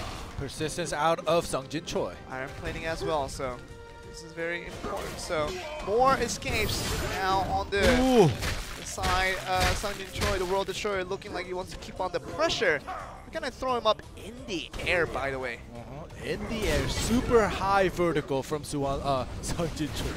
Sure, and that's what you're gonna get. Iron plane that will come through. Still the persistence gone, meaning that the gust is still there. Gust is back for Suwon Lee as well, so both escapes still ready and available for use for both destroyers. Sungjin Choi definitely wants to save that gust until that persistence is close to cooldown. See how long he'll be able to last here. Oh, that knockdown, that counter is going back and forth. They're definitely playing to get rid of both escapes here so they can just continue with that Judgment Cleave. We'll see what happens. Who will come out on top here? Choi distracts him in and tries to go for the damage where he can. Still puts him up in the air. Still trying to go for the damage where he can, but really even matchup. The stun that comes through up in the aerial. This might be the start of very interesting things, but Suwon Lee cannot continue on that expedition, and it's going to be now Choi trying to see what he can do against this Typhoon that is being propped up. But Suwon Lee definitely has that advantage. Look at the health bar of Sungjin Choi. They've been going back and forth, doing trades, but at the end of the day, Suwon Lee definitely has that advantage into the air with the power drive. Trying to get some damage in here. Sungjin Choi. Back row chase. Not good. Gust finally used. Suwon Lee, see what he can get done. He's still got more damage dealt in. He's going to be knocking away Choi on the dangers here and trying to find Iron Plating. Ooh, the smash land. Again, and it's going to be the one to go in and get the stun up, and still no time escape for any of these guys, meaning that really a crucial stun that can come either way will be the one to finish off the game. We'll see how this plays out. 30 seconds. It's becoming a lot closer. Oh, what? Why did Sungjin Choi just stand still there? Okay. He saw the Typhoon coming in. Yeah, very not reactionary in the way that he performed that one and used that gust to get out, but as you say, very confusing the understanding of how we're gonna get the winner out of this one. Sungjin Choi, very low on health, still getting pressure, and that's gonna be the last bit of Judgment Cleave. And now, Kunita on the brinks of coming back to this game, now brings it back to even at 1-1. Very nice win for him at game 2. See if he can continue on in game 3. I'm very curious as to why Sungjin Choi decided to just stay by the wall, and he saw Suwon Lee's Typhoon come in. Suwon Lee just didn't walk up and then use the Typhoon out of nowhere. He just used it as he was coming in, and Sungjin Choi just not reacting to anything. It just gets wallbang, takes away damage. That small chipping away damage actually gave Suwon Lee the advantage and allowed him to win out in the end. And we're going to get that. Just looking at the replays here, Sungjin Choi really didn't have a single moment where he was dominating against his enemy destroyer. Suwon Lee always on the upper end, looking like he's going to chip away until the other destroyer was going to be gone. And destroyer mirror match can be a little bit daunting at times, but when you get the constant damage, as you did with Suwon Lee, meaning that the winner was very well deserved. Oh yeah, definitely here. And Sungjin Choi tried his best, but that one mistake, I should say, costed him the game, because they were doing a great trade up until the middle game. But here, look at this. This is the part replay kind of cut short and kind of went in right when Sungjin Choi did get wall banged. But if you guys noticed, Sungjin Choi was at the wall. Suwon Lee was actually approaching him with Typhoon. So, I don't know. It's kind of questionable as to why Sungjin Choi allowed that to happen. He really did, and the last bit of Judgment Cleave getting the job done, and it means that altogether, Destroyer mirror match does go over to the side of Suwon Lee and the rest of Kunita. We're going to rule the roulette to see what our game 3 is going to be. Last time around it was a single, but we're kind of suspecting attack might be underway here. Very, very close. Oh, we're going to get a nut. Oh, whoa. Don't hold your thought. It's going to be a single. Whoa. Okay, what is it? Producers, tell us, what is it going to be? Right, that little metal thing that's sticking out. Singles. Okay, it's going to be singles. Oh, man. interesting how that roulette works out. Yeah. But, Well, like usually, I was always thinking, you know, you have the metal nail thingy sticking out at the end of every dividend, and you know that's supposed to actually do what it just did right now. Kind of, if it's kind of spinning slowly. look at that! Wow, right on the line. That's so exciting. Yeah. Just The looking at roulette was probably the most exciting part of today's right Woo! now. We thought it was gonna so be packed, close. and then it stopped at singles. But yeah, you know, the nail did its job. Something's doing its job. Yeah, I think, something and, is. You know, I'm glad we're getting something to do its job. But for the rest of these guys, a very even scoreline at 1-1. Game 3 will be another single. So either Junohan or Yunta Son will be the ones to make an appearance in this next single. Definitely Sung Choi will not be able to play again until that 5th set. In the meantime, who we're gonna get, or who we're gonna get from coup d'etat as well, should be an interesting question to boot. Yeah, we'll have to see. You know, don't forget, Young Che has been just going on this class, that class, but remember, he is a formidable assassin as well. So, you know, there's a chance for him to come out, but Byung-Hyun Jun, I'm pretty sure he'll be the one to come out for coup d'etat. Very, very interesting. You saw Byung-Hyun Jun come out for the KFM this time around. It's going to be against Junohan on the Warlock end. How do you see this matchup? It's a very unique matchup we don't get to see all too often. A Warlock singles versus a KFM.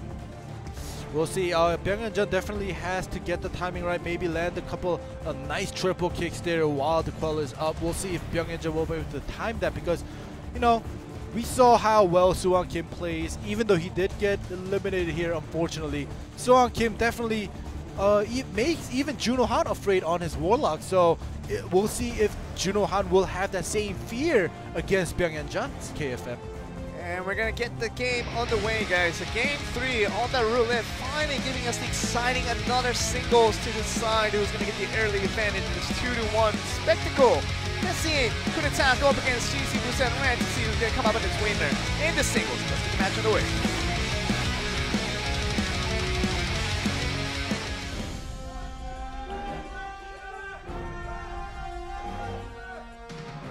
Junohan on the Warlock as always, and Byung-Hyun Jun switching back to the KFM.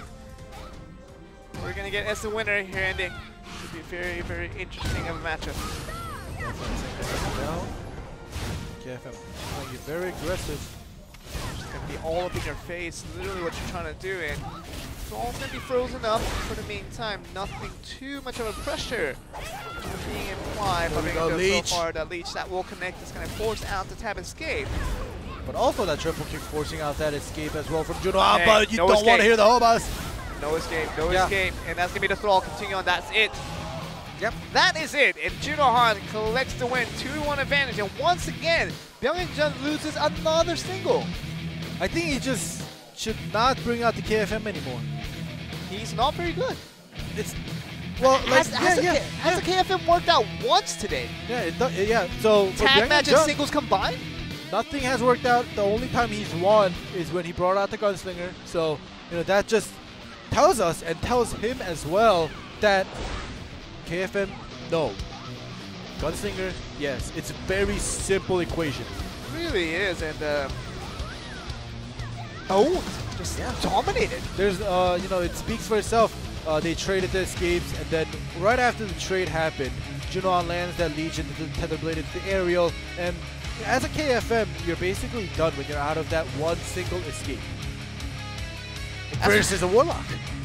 I mean, it just kind of blows my mind that Byung-Hyun Jun continues to bring out the KFM, and I mean, Warlocks are strong, obviously, but for the meantime, just getting caught up by that leech every single time, and just obviously have to use the tab escape to get out the first one, but the second one, there's nothing to get out with. Yeah, exactly. And you know, like we said before, Byung-Hyun Jun, just looking at today's performance, all his KFM plays were a loss, led him to a loss. His gunslinger plays led him to a win. So, you know, I'm hoping that Byung-Hyun Jun finally understands that, okay, we'll let the, you know, KFM put it to the side, bring out the gunslinger. Let's hope that this is what is going to happen, but bringing out that KFM once again, he wants to make it work somehow, I guess. You know, that's something that Coup d'etat, the team name, kind of has to bring out every once in a while. Remember Shingen Kim did that when he was on Coup d'etat. When the Soul Fighter was really bad at one point in 2018, 2017 actually, yeah, 17 when it was actually really bad, and continued to bring it out and continue loss with it, and still brings it out. Yeah, he's got that spirit of a Shingen Kim right now, Byung-Hyun, and still bringing the KFN, thinking it's viable here. And we're gonna see if that's gonna be the one to really lose out this game. Byung-Hyun once again on that KFN that hasn't worked out all day. See if he can get it to work. This time around, we're gonna find us potentially the last match.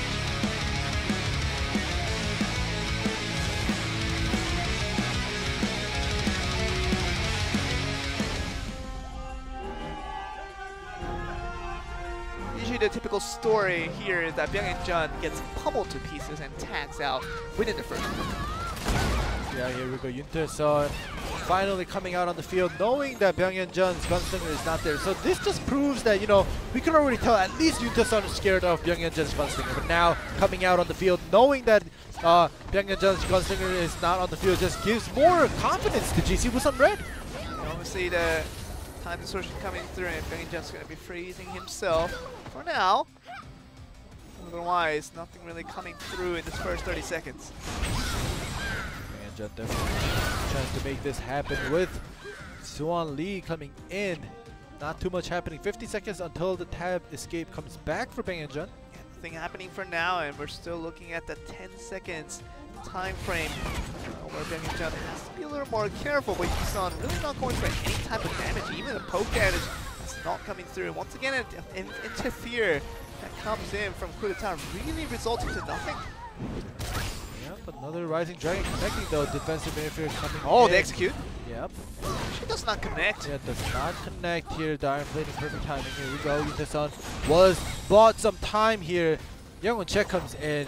Byung-Hyun tags out here. Once again, KFM getting nothing done and tags out. Alright. Do have that mirror match here. Junohan usually very confident in a Warlock mirror match, even though he knows it's supposed to be that split-second timing that you have to get to make an opening for yourself. But a Warlock mirror match definitely has to take its time, patience, until that opening is there for your teammates to interfere in to try to, you know, knock out that opposing Warlock here. We'll see if that will happen. This is key here, and on looking through, see what he can get done. Done. Sure, he has to be careful here, but Youngwon let's go up in the air. No throw for either of these players, and Byung-Hyun comes back out to the field. Means that the second tag point already being used by Coup d'etat. Alright, triple kick forcing that escape out from Junohan. Time distortion. Suwon Lee comes in once again. Byung-Hyun tags out. So Byung-Hyun is out of tags already. I don't know, Byung-Hyun's KFM is worth bringing out here, like I keep repeatedly say. Look at this, the tag and interfere points on either side. This just shows how dominant GC Busan Red is towards Coup d'etat. Byung-Hyun used 2 tag points, literally getting nothing done on the field. So once again, a failure for that KFM. What his mindset was when he did that, but a reaction 2v2 is going to result in more damage against Suwon Lee, so you have to be a little more careful. So Choi inputting the damage. That destroyer. Song Choi definitely wants to get a revenge on this Suwon Lee's destroyer, because he actually did lose to him in that singles. Still through. Song Choi just gets it in the air. Interfere coming in! This is where it is, the gunslinger.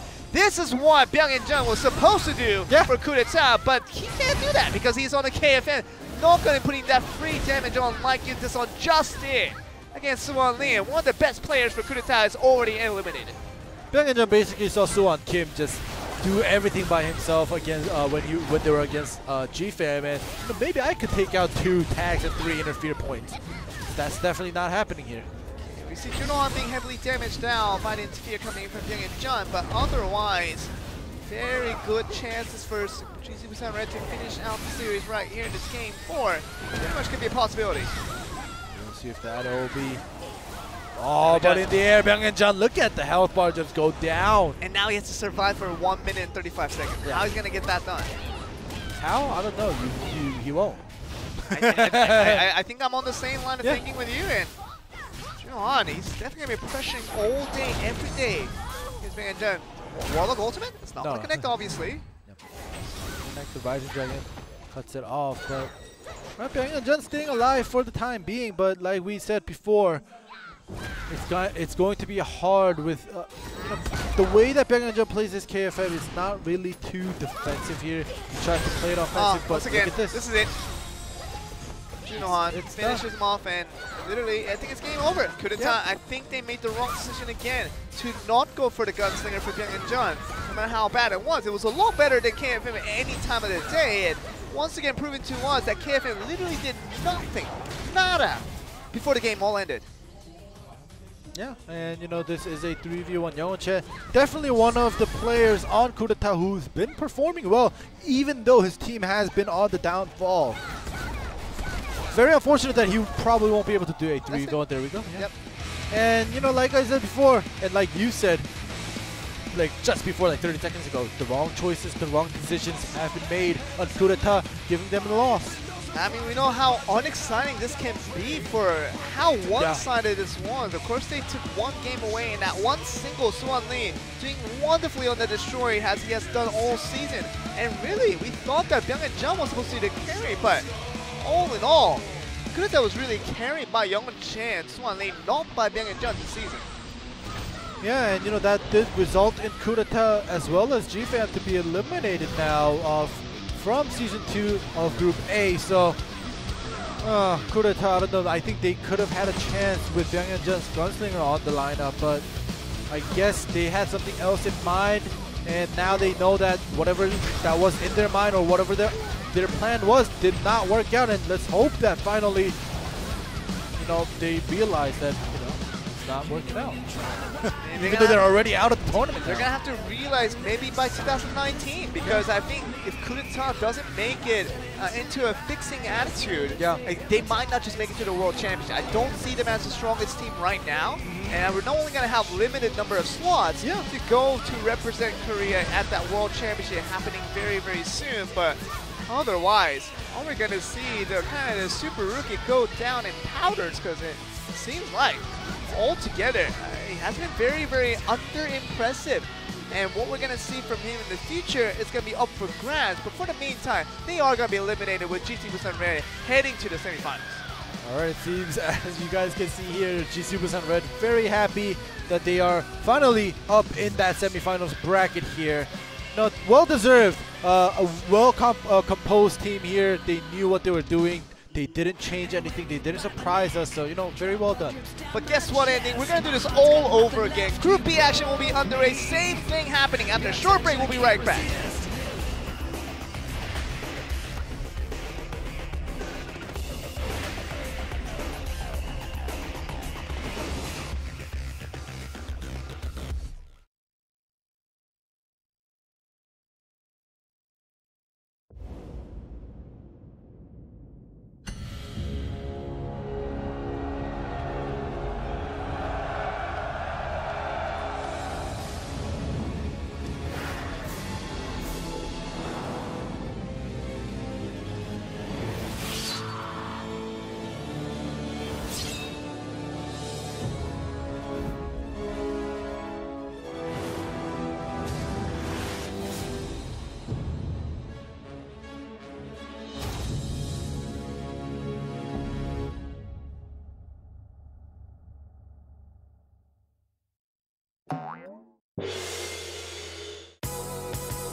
이상형 월드컵을 한번 가보도록 하겠습니다. 네. 최성진, 박진유 하나 둘 셋. 박진유 좋습니다. 김신겸, 한준호 하나 둘 셋. 한준호. 자 그러면 한준호, 박진유 하나 둘 셋. 한준호. 아 한준호 선수. 한준호 선수의 매력 어떤 것 때문에? 게임을 너무 잘해서 그 동글동글한 안에 날카롭니다. 완전 매력이 있어요. 뚱뚱한 사람 비하한 겁니까? 약간 그렇지 않습니다. 경기를 이제 준비하고 계신데 지금 심정이 어떠세요? 근데 경력이 좀 많다 보니까 별로 긴장이 안 될 줄 알았는데요. 네. 생각보다 좀 떨리고요. 이번에 지면 떨어지는 거거든요. 비무장에서는 저를 모르는 친구가 없었기 때문에 대회 한번 꼭 나가보고 싶었거든요. 나와보니까 어때? 별거 없더라고요. 맞지? 수상 기록 보시면요. 저를 따라잡을 사람이었거든요. 그걸 볼 때마다 많이 했구나. 요새는 없는 것 같아요. 네. 작년까지 좀 있었는데 요새 나를 제외하고 나머지 중에 제일 잘하는 사람은? 여기 2명 딱 제가 데리고 있는 딱 네, 딱 천상계와 인간계 중에 그 사이. 네. 중간계에 살고 있고 본인은 천상계, 천상천하 유아독교. 어디서 올라오셨어요? 저기 경남에서 왔습니다. 경남에서? 옥수동현 춘천에서 온, 강동구에서 온 일산, 대구에서, 제주도에서 온. 제주도에서 오셨다고요? 네. 벌써 토너먼트 가면 여기에는 진출해보고 싶다. 브라질. 브라질. 어떤 의도가 좀 느껴지는. 잠깐만, 뜨겁잖아요. 근데 우리 이 불사 토너먼트 이 블레이드&소울 게임 자체가 화끈한 액션의 맞죠. 정점이잖아요. 액션하면 또 그분의 그 쌍바 리듬이라든가 이런 것들을 잘 쌍바 맞으니까. 검사. 유비도 잘 챙겨주고 네. 아주 착한 유저예요. 야, 정확하게 고인물처럼 대답하셨습니다. 유비를 잘 챙겨주고. 색서버 숨는다고 숨었는데 문파명이 보인다면 죽여줄 때 문파원 모집하고 있어요. 전장 유저 환영. 기존 링검사입니다. 본인이 본인의 기존 링검사다. 벌써 고여 있어요. 거기 써가 있습니다. 링검사가 귀여워가지고 귀여워서 빠지게 되었습니다. 남편세요, 어때요? 역해하죠. 네.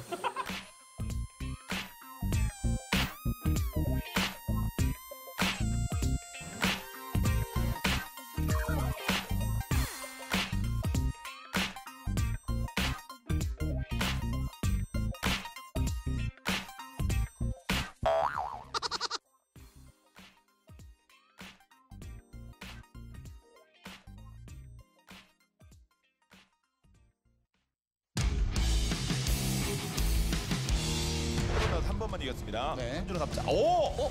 를 사용하면서 한준호 선수가 방탄부를 세우면 휘감기로 넘어뜨릴 수도 있고 그렇죠? 한방 콤보만 맞지 않는다면 표정이 회복하면서 달려들 수 있거든요. 자, 반피 이상 뽑았고요. 어쩔 수 없이 일단 외곽으로 돌리긴 하는데 네. 지금은 거기다가 이제 누르기가 7초 후에 돌아오거든요. 이 얘기는 뭐냐면 상대방 네, 상대방으로 하여금 탈출기를 쓰게 만든다는 건데 그냥 썼어요. 누르기요! 오벤져!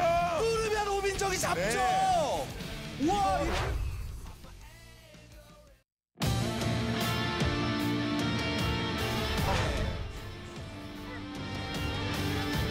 김상욱 선수가 굉장히 노련하게 경기를 풀어보고 있는데 김영규 선수는 공격의 기회를 잡았을 때 정말 실수 없이 깔끔하게 풀어가는 플레이어이기 때문에 저만큼의 생명력이라고 하더라도 역전의 기회는 남아 있습니다. 그런데 근데 정말 근데 너무 지금 계속 범위기를 많이 노리고 있거든요. 자, 시간 벌어주고 싶거든요. 최대한 시간 벌었다가 본인 거 돌아왔을 때 상대방 진주 빼내고 출혈이나 독이라는 그 약간의 상태 이상으로 지금 치명적일 수 있기 때문에 야, 이거 김영규가 잡을 거 같은데 김영규가 와! 저 피로도 하네요. 김영규는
오히려 위험합니다. 거기다가 몰아넣고 시간 안 주죠. 마무리. 3대0으로 양양의 패배전입니다. 안녕하세요. 3대0으로 혼난 양양입니다.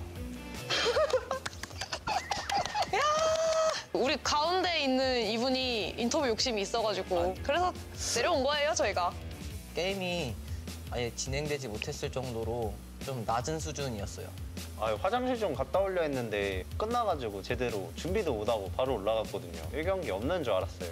아 맞다. 거기 팀 3대 빵이던데 빵팀 이름 드릴까요? 너무 건방졌어 애들이. 아직 어려서 몰라. 혼나야 돼. 거기는 이제 용진이가 원맨 팀이 아니고 다운님이 거의 원맨 팀이라고 보면 될 것 같아요. 태그는 개 못해. 저희가 태그 연습량이 부족했어요. 진 게 다 태그잖아요. 비록 게임을 졌지만 상황 판단이나 오더 그리고 전략은 잘 통했다고 생각을 하고요. 점수 던져놓고요. 마영. 이거 오더의 승리예요. 머리가 굉장히 좋은 선수가 있습니다. 셋 중에 하나거든요. 네. 궁금하셨겠지만 제가 저희 팀의 메인 오더입니다. 양양이랑 연습할 때는 재우 형 3명 이기더라고요. 혼자 했어요. 연습할 때는 마우스를 이용해서 엄청난 공격을 하는데 대회 때는 별거 없을 것 같아요. 집에는 기계팔이를 충전해서 쓰는데 대회장에 물 갖고 오니까 진정으로 팔딱 뛰겠다.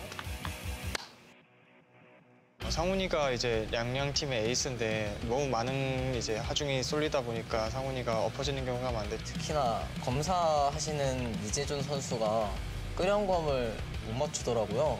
이번 시즌에도 또 못 볼 것 같네요. 야, 재준이 끄령검 쓰기는 했냐? 썼겠지 아마. 이상훈 선수 버스 좀 그만 타고 이제 스스로 갈 길 찾읍시다. 버스 터지겠다. 웃어도 되는 건가? 제가 끄려운 거면 용진이 맞추려고 그냥 집에다 꽁꽁 숨겨놓고 아껴놨어요. 솔직히 용진이한테는 뭐 끄려운 거 못 맞춘다는 상상을 해본 적이 없어요. 빵에 빵꾸는 신용진 아님? 그냥 용진이 멘탈만 개박살 내면 끝나잖아. 저번 경기 첫 라운드 때 몸도 많이 안 풀리고 멘탈 관리를 못한 상태에서 경기를 치렀었는데 오늘 경기에서만큼은 정말 눈에 안 보이게 하겠습니다. 빨라서 안 보이는 게 아니라 죽어서 안 보일 것 같은데. 고양이만 잡으면 모든 게 해결됩니다. 3경기 컷 20분 안에 끝내드릴게요. 쥐들이 20분 만에 조 터지는 거 아니야? 아마 태그 교체할 수 있는 시간도 안 나올걸요, 아마? 제가 평소에는 기사로 여기 팀에서 일을 하고 있는데 오늘은 휴업하도록 할게요, 버스.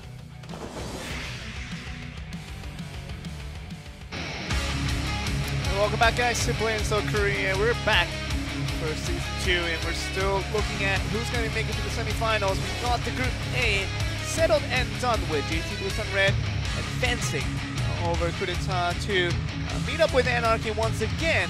But we're going to find out the Group B prospects have to get Yang Yang and Bang to see who's going to make it to the next round.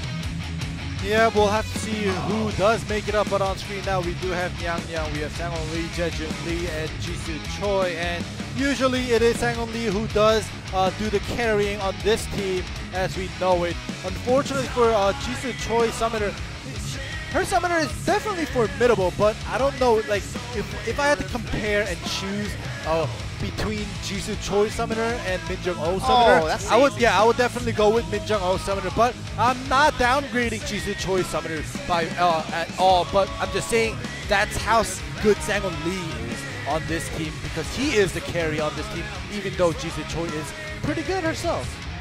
Jejun Lee, you don't mention him one bit. Nope. The Blade Master hasn't really showed much in terms of Season 2 performance last week, but here we are. Their opponents here will be Bang. It's going to be Youngjin Shin, one of the previously hyped assassin rookies out there, but now a little bit of question up in the air as to how good he actually is. The real good player is Dahun Gimon, the Destroyer, has done pretty well himself, is the true carry for this team.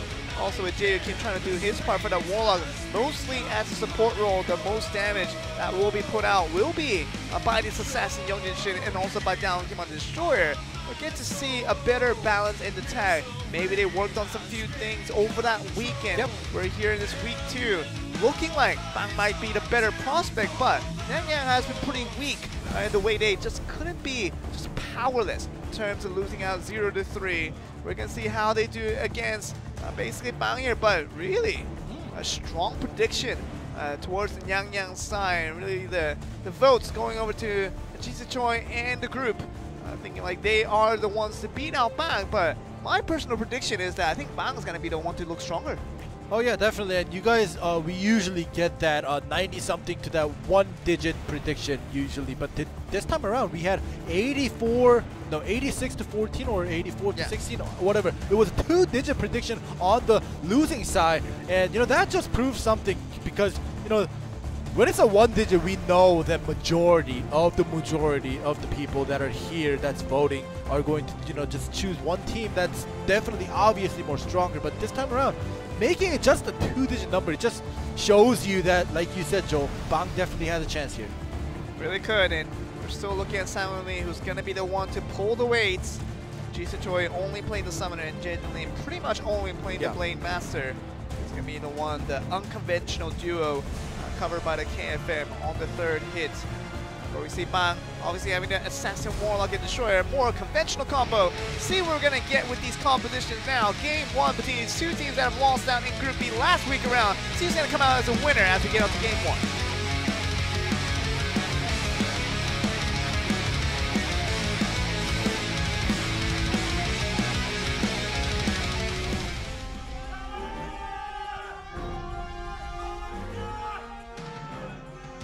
Cheers coming up from the crowd, and looking like they want to advance through to at least to the next round.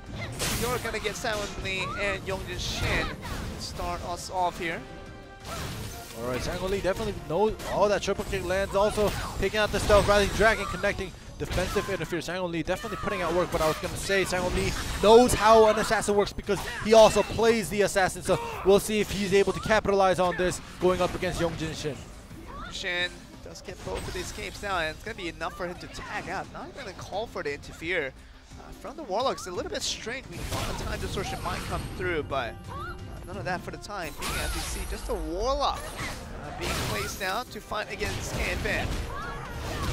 Jae Kim's Warlock is definitely he plays a role of a full support. He's usually not the one to come out to do that offensive damage and make those opportunities as we see the other Warlock players do. But we'll see how he does here. And the throw almost is damaged out completely. That's gonna be enough to knock it out preemptively here.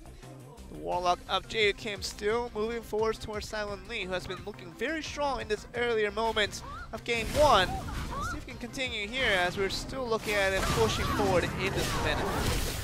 Jae Kim staying out pretty long here. 15 seconds until Sang-Won Lee gets force tagged out. We'll see if Jae Kim will save his Tether Blade to try to get that chase going. Really looking forward. Once again, the throw being summoned down, but really to no avail. As we see Jae Kim once again down, just going up in the air.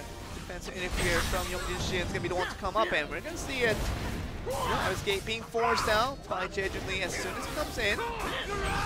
Oh, but Jae Kim very low right now. The defensive interference does come in. Does Jae Lee want to stay out? He does have an escape left. The smash also lands on Jae right at the end. Youngjin Shin does come out though. Shin can be out and be up against Jisa Choi. Summoner bringing out the frog cat. See how much of a difference that makes. Yep. The body swap happening. The frog. The frog not using his tongue. Jisa Choi still moving up, trying to get damage forward in. Alright, there we go. Get some damage onto Youngjin right there, taking out stealth as well. The Rumblebee will come through, but Time Distortion will now get the escapes right back over to the Assassin. Still putting a lot of damage on. Just tries to be a little bit careful here. Alright, Jisa Choi out of escape. Jae Lee does come out for the backup, and Jisa Choi also tagged out. So this time around, Nyang Nyang using their resources like they don't care. Pretty early here, as you do say. Jae Lee literally has no interferes left over in this first 3 minutes of the game, and Shin does do a back roll, but does get chased out, and finally has to use his stealth out. Really nothing to do here. Trying to get the angle on, finally gonna get that stun. Is it gonna force out another defensive interfere? So we're gonna get a 2v2 reactionary with Youngjin Shin going down very, very low. Yeah, he is out of both escapes. He'll get the Lotus of Escape, but he does end up tagging out. He doesn't want to risk it. Good call for Youngjin. They definitely have the advantage of the points right now. Very close, but they still have that advantage. Sang-Won Lee, though, He's gonna try to force out another interfere here. Going for that second aerial, just up in the air. Still gonna go for it. Maybe a third aerial will be on the way. Yes, it is. And still gonna looking for the summoner. Offensive interfere coming in though. The Rumblebee trying to be punked here for that additional damage. Gonna get a bit of it, but down Kim is still staying strong. Suan Lee gonna go for the ultimate. It's not gonna connect. Yep. Good evasion for down Kim to get away from that one. Very close. Sang Lee definitely putting out works here for the side of Nyang Nyang. Bang having a hard time dealing with Sang Lee. Nice Typhoon going into that knockup. Almost does connect for more and more damage, but Jay King comes back out to the field. See what he can do. Suan Lee is still trying to go for the Rising Dragon, anything to get that stun in. Yeah. But ends up tagging out. Jejun Lee comes out. He had no interfere point, so yeah, he's gonna be on the field for a little bit until he has to use his tag to tag out. But there, remember, 2 minutes and 20 seconds until interfere points come back. But this time around, Jejun Lee definitely on the offensive here. He's just gonna go for the ascent to go for basically 3 knockup.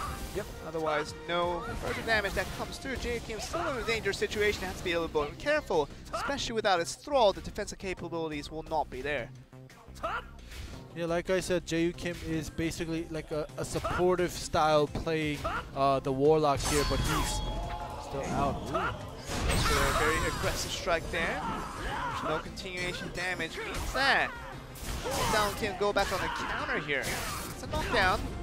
Remember, down Kim, he does have that 1 tag point, and Jae Kim has that 2 interfere points. So if Jae Kim supports it, this might look very good for the side of Nyang Nyang. Bang. Drags him in for that Destroyer ultimate to connect at the last minute there. Very nicely done. And Jejun does get heavily damaged down. Has to use that last tag point to get out. Brings Suan Lee back into the game, so it's going to be Destroyer versus KFM to continue on in this game. Alright, we'll see. Sang Lee has been doing a lot of work, but it just feels like, you know, if he's the one... Oh, that dink though. That dink onto Sang Lee, giving that advantage, that offensive opening for down. Get ruled in once again. Sang Lee just trying to move forward and still see what it can get done. The back roll does happen, but the Typhoon's gonna give it to the Woman. There's a very nice ultimate connection, and Jae Kim will get that to connect, and the Warlock ult is gonna knock out the first man in this game from Nyang Nyang. Suan Lee out of the game. Yeah, he was... Another one! That's it! Right on that stun. Perfect timing by Yong Shin to get the second ultimate. Means another kill. That will come through. Jisoo Choi trying the ult herself, but nothing really coming from that one. Alright, 2 members down with 2 ults procced on the side of Bang. So Bang definitely knew, and they prepped for this. They wanted to get rid of everything at the end game, and they wanted to just come in with that ult landing. Perfect timing, very well played by Bang here. Great timing there from Yong Shin and Jae Kim. Just very nicely done. Good communication to make sure that stun sticks through. Now while that goes through by Yong Shin, talk about communication, you have to make sure you survive for the next minute. You don't want to die to Jisoo Choi on this instance here. Okay, the second one that comes through. Very, very important to keep them alive here. Yong Shin just has to survive for 50 more seconds. A little low of HP, could be a little bit difficult. It definitely could be very difficult with that health bar that he has here. Solo, but that's going to be the end of Yong Shin, but 2 more players that Choi has to knock away, but down Kim. Oh, down Kim. So much damage. Okay, the stun that comes through the Judgment Cleave, and this will be it. And the last bit of damage that will finish off the rest of Nyang Nyang means that Bang is going to be up to a 1-0 lead here as we get onto game 2. Yeah, and you know, as I was talking about Sang Lee's KFM doing so well, he did so well from the beginning until the late game, until he died out. But as he was dying out, I was thinking before he died, Sang Lee has been doing so much by himself in this tag match, in this first tag match, that, you know, it's time for him to get tired and, you know, kind of get fatigued. And as I was saying that, Sang Lee did end up getting, you know, eliminated, and I felt really bad for him, even though he did get eliminated. He was doing so much for his team. And the worst part of that is that it's as we expected. Yeah. Sang Lee was going to be the only person actually doing something for his team, and the rest of the 2 players, Jejun Lee and Jisoo Choi, literally no contribution for them to even get close to a kill, meaning that I mean, secondly, you deserve to be in a better team, not with these other two players who are not as contributing as much. Yeah, you're not going to win out this one. Yang Yang looking like the favorites out of the votes that came in, but Bang is looking like the better team overall. Yeah, you can see Yang Yang, because Sang-On Lee is on there, their fighting capabilities are definitely up there compared to Bang. Bang, but on the other hand, you saw in the VCR and you saw while this game was played in the first set, they knew they have a strat, they want something to happen, they know what they're doing, so they know when to tag in and out, they know when to offensive interfere in, defensive interfere in, so you know they have a brain on their team. I'm not saying Yang Yang doesn't have a brain, it's just to compare these two teams, Bang's strategy, Bang's strategizer is definitely better than Yang Yang's. Well, you talk about not having brains, just Choi decided to bring out a frog instead of a cat, so that's one of the mistakes right there. You just bring out the wrong animal. Just go to the animal shelter and bring out the frog instead of the cat. Definitely you wouldn't expect that to do all the things here, but you know, Bang is looking good. Game 1. As we go on to game 2 for the singles here, who's going to make the appearance is going to be the first question we answer. And the second question we're going to answer, obviously, is going to be, can we extend that lead over to a 2-0 for Bang, and Yang Yang looking just as weak as ever? Are we going to see a comeback from these guys? But for the meantime, I think the answer is going to be no. Yeah, we'll have to see about that, but I gotta say, in singles, when Sang-On Lee comes out in singles, that's a possibility. That is the only possibility that that Yang Yang has, that the only chance, and Sang-On Lee does come out with the KFM, and if Yang Yang loses the singles with Sang-On Lee coming out, they're done for. Not just because they're on a 2-0 loss, but the best player losing, the best, you know, the first tag loss, so you know their confidence level will just drop onto the ground. Yeah, I don't think if Sang-On Lee loses here, I don't see Yang Yang coming back from this one. And it might just be a clean sweep either way, but it's going to be up against Young Shin on the Assassin. See what that will translate into. Should be an interesting one inning. See what happens here with the second game. And let's get on to it. Yang Yang Bang. Are we going to see the evening out by Sang-On Lee? Are we going to see an extension of the lead by Young Shin? We're going to find out this game 2.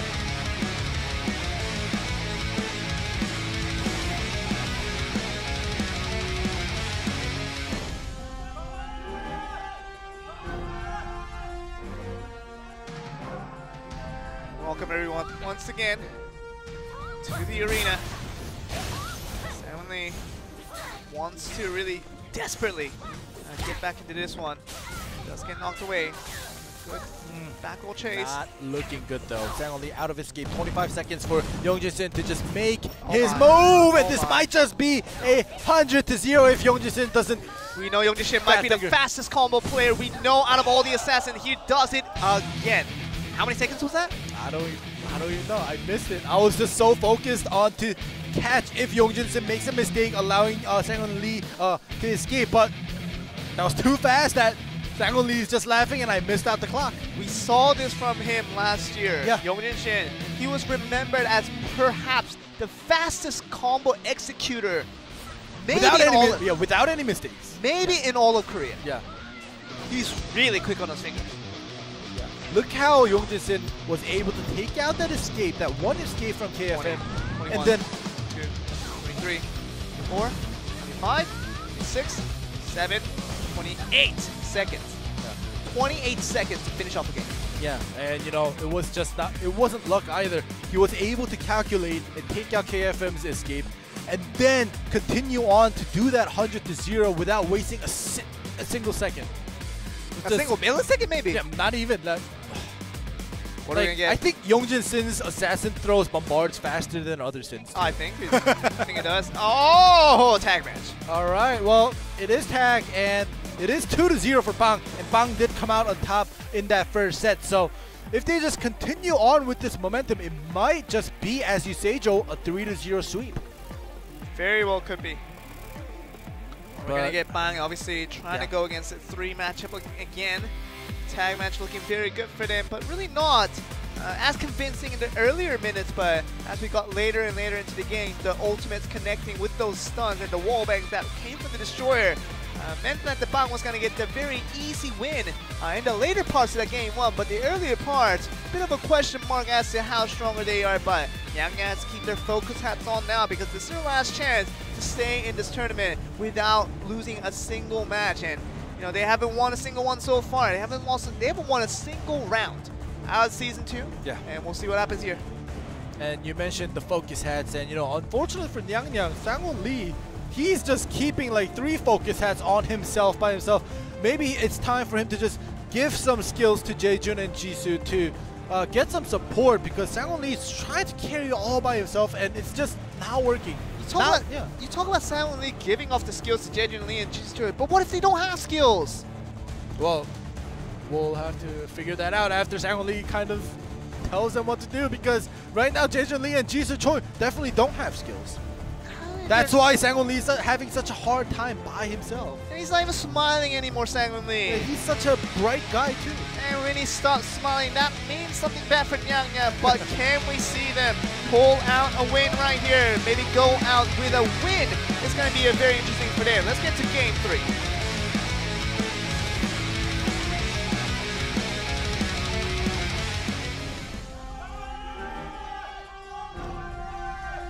Now this is important ending. Nyang might be eliminated from the tournament. They just might. Of course, even if they manage to beat out Bang, I don't see them beating out the next opponents in line. But what's the most important is here, they need to get at least 1 win. And in 1 round before they get eliminated. Seriously, just 1 round. Just 1 round. You don't want to have on your paper as Nyang just 0 wins and how many losses. You know, you want to get rid of any zeros. You should be able to take pride in the opposite zero. Yeah, when you of come course. undefeated, when you don't lose any games, but when you don't win any games, like Nyang is, a bit embarrassing. You have to remember that's what they've basically done in season 1. They hasn't won many games before they were eliminated in the end in the first round. Sang-won Lee definitely trying his best once again, but Yeongjin Sin getting their confidence boost, forcing Sang-won Lee to tag out Jaejun Lee coming in. And this is bad news. When Sang-won Lee has to tag out this early in the game within the first minute, this is bad news for all around for Nyang, and Yeongjin Sin is going to be very excited for this one. Very nice reaction to interfere coming in from Destroyer down Kim. Very nice on the reaction there. Yep, he does put him in the air, buying some time for Yeongjin Sin. Back roll chase, never missed by Yeongjin Sin there. You saw great stuff, and just gonna be able to have his gate out, back out to Jisoo Choi, forcing out 2 tags already. It's gonna be Yeongjin Sin all by himself. Yeah, this is, you know, Yeongjin Sin just having a great day today. His plays are working out perfectly against Nyang. Great stuff. Oh gosh. What the heck? Huh? I'm telling you, this guy can put a lot of damage in a short period of time. Yeongjin Sin. Yeah. This is the Yeongjin Sin we remember from 2017. Definitely, and this is why he was one of the super rookies, the upcoming rookies that we had to watch out for. He was a super prospect, definitely, and Down Kim is going to be joining in with him. Trying to get the first kill of that game, and literally, you trying to put in damage, but you're getting the other way around. That's not a good trade. And with the Blade Master still trying to get something done here. Jaejun Lee has been sticking around with the Blade Master forever now, and you know, considering him being on the Blade Master for so long, he's not up to par as, you know, Suwon Kim's KFM per se. You know, he's been on the KFM Suwon Kim, and we can tell that he's good at it, but Jaejun, I don't know. Why does he constantly stay on the Blade Master? I mean, the class is definitely not good, that's why no one uses it, but he's not even very good at the Blade Master. That's what I'm saying. Like, you know, Suwon Kim, when the KFM wasn't viable for the compositions in the tournament, he still stuck with it, and he showed us some great plays, even though he ended up losing. And that's Jaejun Lee, there's nothing to it. It's either one or the other. You either play because it's such an OP class in the current meta, or you play because you're extremely good at it, even if it's not meta. Yeah. Jaejun Lee's neither. Yeah. That's why I'm questioning him right now, but Sang-won Lee comes out once again, tries to make something work, and this time around the health bar seems a little bit more even compared to our set 1. Looking at it here, still one-sided as we see Yeongjin Sin's, oh my god, putting that pressure on. We see Jaejun Lee trying to go for that Dragon Tongue as he comes in for the interfere, but that's about it. Yeongjin Sin, he's a super talented micro player. If he can get the macro game on, he will be one of the better prospects out there, but just be careful. Can't use that tag point to get out here.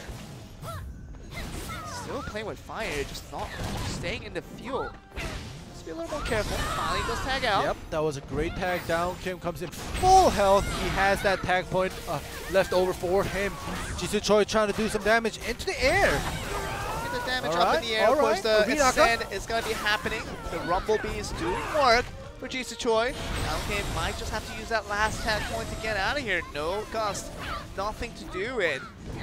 Don't even want to call out Jae Kim on this instance. Want to be careful here. See Young Shin almost connecting on the ultimate, but runs out on the timer. Alright, this time around, Nyang definitely having the upper hand against Bang. We'll see, the game is not over until it's over, as we've seen some great comebacks in the previous days. We'll see how this plays out though. Looking at it here, Jae Kim gets up into the air. Let's be a little more careful. So Jisoo Choi finally in the Super Saiyan mode in this game 3, trying to single-handedly carry her team, but now this is a dangerous situation for Jae Lee. Now up in the air once again. The ultimate from the wall-up will connect, and Jae Kim like finding the first kill, and it's none other than the BM of Jae Lee. Gosh, you know, Jae Lee definitely has to step up his game here. Lee trying to use that ultimate. Doesn't connect. Another stun coming through from Young Shin. Just really playing with fire there. Just look at how low of an HP he has, and it's still sticking with this one. Yeah, and you know Young Shin knows no interference, no tag points for the next 1 minute and 40 seconds. Are you serious? It's basically just like Young Shin! You've got to be kidding me! This guy is just... When he's feeling it, he's absolutely feeling it. Young Shin, he's on fire right now. Oh my god, another one? Just a high pulls wire. him in, okay. Hey, are you serious? Please! I can't believe what I just saw. This guy. Young Shin, he's a god right now. Yeah. Right now, he might be the best assassin we have in Korea. If he plays like this, there's no assassin better than him right now. The way he maneuvers around, not wastes any time. It's just amazing to see an assassin like this. The micromanagement is godly. Just literally efficiency to the maximum. Exactly, the efficiency there. Jisoo Choi just stunned in there. Careful, you have to be a little bit trying to Jisoo Choi once again in a 1v3 scenario. It feels bad, man. Definitely feels bad, and you know, like we saw before, up to the mid-late game, Nyang definitely had the upper hand. We saw Young Jin very low, Down Kim also very low, but now look at the team. Nyang, two of them are eliminated. Jisoo Choi about to get eliminated here. She's not eliminated, but she's not. Now she is, and wow, a 3-0 clean sweep. This was the round where Nyang had to come back because they had an advantage, but they could not make that. They could not mold that into a victory. How did they get an 86% win prediction for the fans? We should ask the fans. Woo! They might just slap us in the face, by the way. I mean, big fans of Jisoo Choi, obviously. Jisoo Choi, highly popular in the Blade and Soul scene. Very understandable as to why the 86% came through. This was one of those situations where literally the fan prediction was literally just a popularity vote. Exactly, just a popular vote, and that, hence I mentioned the 2 digits going on to Bang. That was the actual votes that mattered, and for those people who voted for them, they knew what they were voting for. I voted for them too. I mean, I actually obviously didn't vote them on paper, but you know, I was saying along with you ending right before this game started that 86% is gonna be wrong.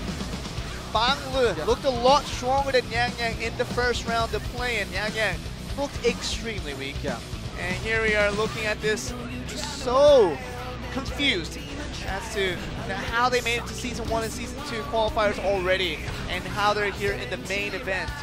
And basically hasn't won a single round, and now they're once again deja vu, eliminated from Season 2 like they were in Season 1. Yeah, so basically they're 0-6 in the sense of rounds 1 or 0-2 for the whole game that they played. So 0-2, 0-6, and they are eliminated. So they don't. So basically their Season 2 record is just no wins at all, period. And if they do decide to stick together and come out next year or something, that record is gonna stick with them. Yeah, and that's, you know, it just feels like we're trash talking Yang a lot, but it's fact, we're not trash talking them. They're 0-6, and if they stick together and they come back in next season, that's gonna be there on the records. And next season we're gonna have to talk about that again, saying, you know, They were 0-6 last season. They were 0-6 the season before that. And it may sound like trash talking, but we're just reading the numbers written on the paper. The fact is, they're bad. Yangyang's bad. Yeah, it is. And, you know, it's very unfortunate. This third set was that small hole that they had to kind of fit through, maybe get a single win, but they could not carry that out, and a 3-0 sweep. Bang, congrats, but they now have to go up against IDEPS. I mean, it's been all about that guy on the far left, Yeah. Yongjin Shin. Legendary in the terms of the performance that he showed with the assassin there. Just great stuff. It's something we reminisce of him at 2017. Now he's going to bring it back in 2018. He didn't show this last week, but this week, more of the same that we want from him in the next round. He's going to come back, and the rest of Bang's going to come back after a short break. As we decide the last semifinalist for Group B, we're going to come back after a short break.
이상형 월드컵을 한번 가보도록 하겠습니다. 최성진, 박진유 하나 둘 셋. 박진유 좋습니다. 김신겸, 한준호 하나 둘 셋. 한준호. 자 그러면 한준호, 박진유 하나 둘 셋. 한준호 선수. 한준호 선수의 매력 어떤 것 때문에? 게임을 너무 잘해서 그 동글동글한 안에 낙하는 있다. 완전 매력이 있어요. 뚱뚱한 사람 비하한 겁니까? 약간 그렇지 않습니다. 경기를 이제 준비하고 계신데 지금 심정이 어떠세요? 근데 경력이 좀 많다 보니까 별로 긴장이 안 될 줄 알았는데요. 생각보다 좀 떨리고요. 이번에 지면 떨어지는 거거든요. 비무장에서는 저를 모르는 친구가 없었기 때문에 대회 한번 꼭 나가보고 싶었거든요. 나와보니까 어때요? 별거 없더라고요. 맞지? 수상 기록 보시면요. 저를 따라잡을 사람이 없거든요. 그걸 볼 때마다 많이 했구나. 요새는 없는 것 같아요. 네. 작년까지 좀 있었는데 요새 나를 제외하고 나머지 중에 제일 잘하는 사람은? 여기 2명 딱 제가 데리고 있는 딱 2명. 네, 딱 천상계와 인간계 중에 그 사이. 중간계에 살고 있고 본인은 천상계, 천상천하 유아독교. 어디서 오려고 오셨어요? 저기 경남에서 왔습니다. 경남에서? 옥수동현 춘천에서 온, 강동구에서 온, 일산, 대구에서, 제주도에서 온. 제주도에서 오셨다고요? 네. 불스 토너먼트 가면 여기에는 진출해보고 싶다. 브라질. 어떤 의도가 좀 느껴지는데. 뜨겁잖아요. 근데 우리 이 불스 토너먼트 이 블레이드&소울 게임 자체가 화끈한 액션에 정점이잖아요. 액션하면 또 그분의 그 쌍바 리듬이라든가 이런 것들을 잘 맞으니까. 유비도 잘 챙겨주고 아주 착한 유저예요. 야, 정확하게 고인물처럼 대답하셨습니다. 유비를 잘 챙겨주고. 색 서버 숨는다고 숨었는데 문파명이 보인다면 죽여줄 때 문파원 모집하고 있어요. 전장 유저 환영. 지존 링검사입니다. 본인이 본인을 지존 링검사다. 벌써 보여 있어요. 굉장히 썩어 있습니다. 링검사가 귀여워가지고 귀여워서 빠지게 되었습니다. 남캐하세요, 어떻게 역해하죠. 네.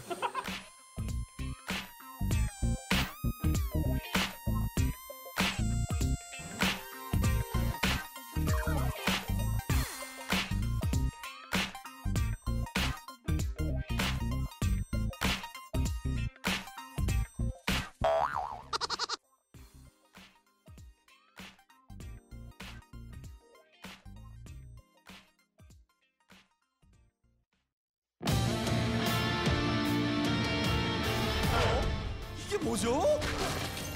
한기발산으로 장악 넘기긴 했습니다만 이 걸리면 따닥! 상태 들어갔고요. 따닥!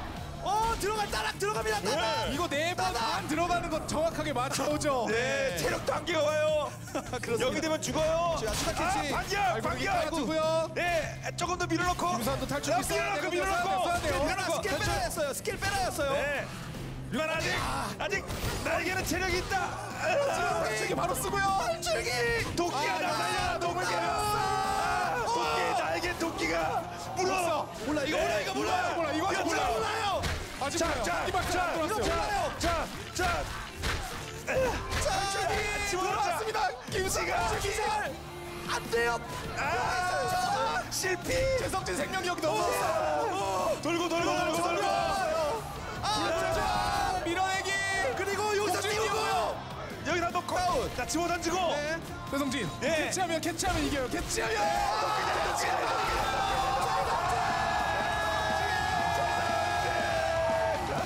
거의 우승이에요.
Welcome back everyone to blade&soul Korea. We are back with Bang and IDEPS Decider to see who's going to be the second team from Group B to go on to the semifinals. And now, we're just going to be deciding as to who's going to be the favorites to win out. Obviously, Daeyoung Choi, Shingan Kim, and Hyun Kim makes this roster look very, very scary. But we look on the other side. Bang is going to be the team that just kind of came out of nowhere and kind of started to make statements against Nyangyeong. Obviously, not hard to do that, but now in this situation, especially Youngjin Shin and the rest of the boys here at Bang, it would be very exciting to see them maybe making up to the semifinals, see what they can do, but they're up against a very strong opponents here with IDEPS, who we thought would have been one of those teams that would have already made it to the semifinals by now. Yeah, you know, IDEPS did lose out to Kudeta Zeus 3-2, so it was a close game. It went to full sets. But on the other hand, Bang, as you say, they went up against Kudeta Zeus as well, and you know they weren't white. It was 3-1 not as good as IDEF, but they still took away one set from the best team in Group B. So now we have IDEF versus Bang. And these two teams, as we say, we know everybody on IDEF, and we're starting to get to know the players on Bang as well, as they show us what kind of plays they could provide for us. And I'm very excited for Bang to go up against such a strong team. Even though IDEF did get it, knocked down to the losers bracket, it's a great opportunity for Bang to test out their limits. And here they are, Yongjin Shin, the prospect and the prodigy of this player has been unspoken of, and really, this player deserves a lot of praise at the right moments, obviously. He has some other things of his potential skills that he can work on, but as a pure assassin, just a prodigy that he is, I think he's going to be up to the level of maybe the best assassin in the world. But he does have a lot of areas that he needs to improve on. Oh yeah, definitely. His plays definitely are, flawless when he's having his day, when it's working out for him, when his teammates are there to support him as well. So, Yongjin Shin, his plays, we saw him. He's proven to us that, he's a formidable assassin. But like Joe mentioned before, he does have his ups and downs. So as long as he gets that straightened out, he may just be the best assassin. And we're going to get that, of course, with the roster. Very, very expected to be that typical Soul Fighter, Blade Dancer, and the Warlock from IDES. And Bang's going to get the usual assassin, Warlock, and the Destroyer, the pre-2017 meta. Back from the old days, a classic meta, if you will, that has worked out for so many of the successful teams out there in the world. And we're here once again in 2018. None of that gunslinger nonsense. We're back to the classic. And Yongjin Shin, can he impress us once again? But against such a stronger team with IDES, they can just learn to not fret and learn to not get scared of such a strong roster out there. I think he just might be able to just pop off and just really have a good performance once again. Yeah, I'm very curious as to how this matchup will play out, because IDES being very strong, it's funny to see them down here in this losers bracket, but Bang coming here to go up against IDES, like I said before, and like you said before, if they perform well and they do, they make some scratches onto IDES, or maybe even beat them, if that's possible, that's just going to, well, not only eliminate IDES from this tournament, but just tell us how strong Bang is. And as they go up, we saw Anarchy, who has been unstable for the past 2-3 years, finally make it into the semifinals, very clean wins. And if Bang does that as well, that's going to show that a rookie team that came in out of nowhere is a stronger team than IDES. And we are. Of course, it should be very interesting as to how strong this team actually can be. We're looking at IDES on your screen here as we're kind of just awaiting. Seems like the game hasn't been set up quite yet, so just taking a little bit more time to get that done. Once again, another look at Caster John, obviously. Yeah. Very good to see him there. And we were looking at it too on our screens in front of us, and you guys caught us off guard.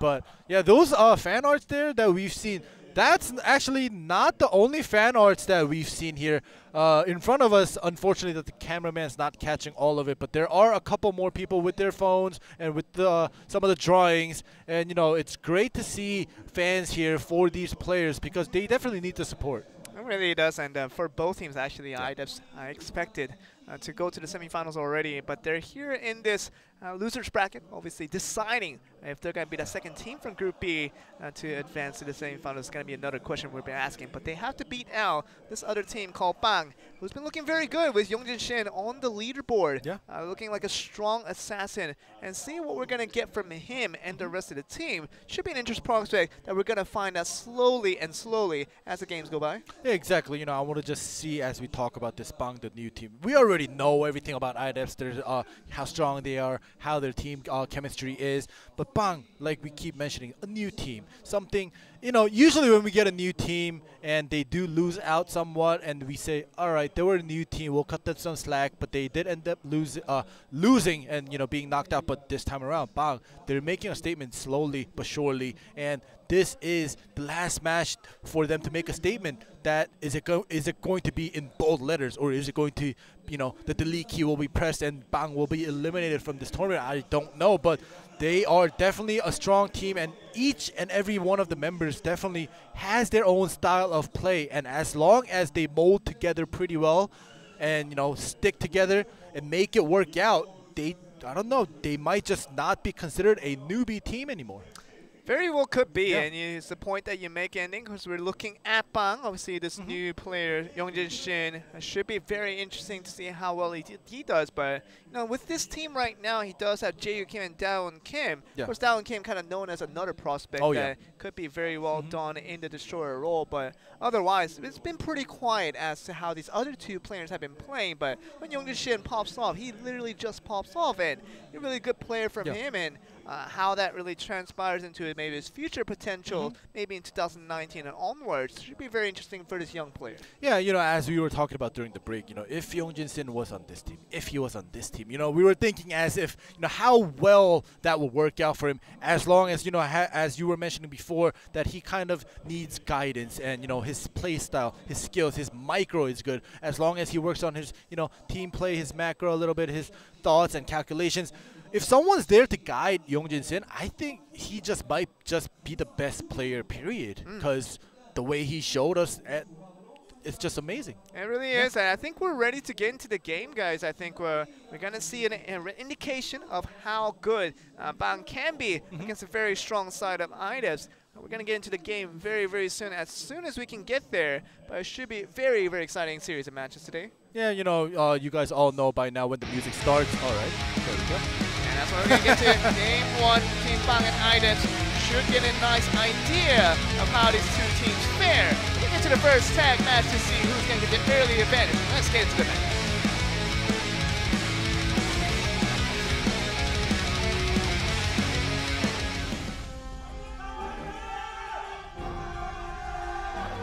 Thank you guys once again for sticking with us as we just move on with the delays, and now we advance into the game. Youngjin Shin out on the field against Shin Kim, of course, former legend in himself, and gonna be up against a new legend. Youngjin Shin, see how well he does. Very good start from him so far. All right, well, going up against Shin Kim is not an easy task for anybody in this tournament at all. And Youngjin Shin staying out here this long was pretty good, but does end up tagging out, and Jae-Kim does get chased. Jae-Kim gets chased out, does escape for the time being. Against Shin Kim, you have to be a little bit careful. The back roll does happen, so you have to be a little more cautious if you are Shin Kim. No escape from him for the next 18 seconds or so. Jae-Kim, even though he did get chased, he knew how to handle himself. So now Daewon Choi does come out. Shin Kim goes in. We do have this mirror match here, but Jae-Kim once again in the air. Daewon Choi getting the better of this Jae-Kim here, and Warlock mirror match going one-sided towards IDES so far in this game. We do have this Warlock mirror, and we know what to expect from a Warlock mirror. Until we get that small opening for either one, we're going to just have the quells. We're just going to be throwing papers. Nothing too much will happen, but see the tag out happens, something. Second tag out. Daewon Kim comes out to the field, gets caught up once again, and basically 50% HP just out, just like that. And the execute damage is going to destroy the throw. Successful on that one, but can he get to Daewon Choi in time? Another series of damage. Oh, look at that! Oh my goodness, Youngjin Shin! This guy is almost cheating. How does he put out that much damage in that short of a time? You know, I'm speechless. You know. Everybody uses that same assassin. You don't have better items. You don't have better anything. It's the same stats. This guy's just really good on the DPS combo to make sure he maximizes the damage in that period of time. Yeah, he definitely has different styles, different combos, depending on the situations, and as long as he remembers what to use at the correct time, you see the damage coming out. And we see the back roll getting away from that lightning draw from Jae-Kim. Good for him to get that done. It's going to tag out once again, the last tag out for Youngjin Shin. Oh man, going up against this very much an assassin main of Youngjin Kim, so Youngjin Kim definitely knows how to play against an assassin, but for the meantime, been pressured to tag out. Yeah, Hyungju Kim definitely hasn't been showing too much to us on this Blade Dancer. And, you know, we do cut him some slack because he is an assassin main, but still, now it's about time that Hyungju Kim picks up his own weight. Youngshin still moving in here. Hyungju Kim definitely knows a thing or two about assassins as well, so he wants to defend out as best as he could. And see, basically the time escape's gone for both players here. Hyungju gets up in the air. This is a dangerous situation. He wants to stay put. Now Kim comes in for that very nice defensive interfere. A little bit late, but still minimizes damage. Comes out. We'll see if he could make a difference. Going up against Dae Choi, knockdown. Does have to Lotus Escape. Dan Choi, remember, one of the best assassins we have in the world. And look at that! Just oh my God, Youngshin! Not gonna give a chance to tag out for Dae Choi. He gets eliminated. Today is his day. Youngshin is on fire. Maybe Youngshin just didn't like Dae Choi's voice for the Hoba, because if you notice, Dae Choi came out with a different voice line for Hobas, and it was kind of bothering me, and Dae Choi does get eliminated here by Youngshin.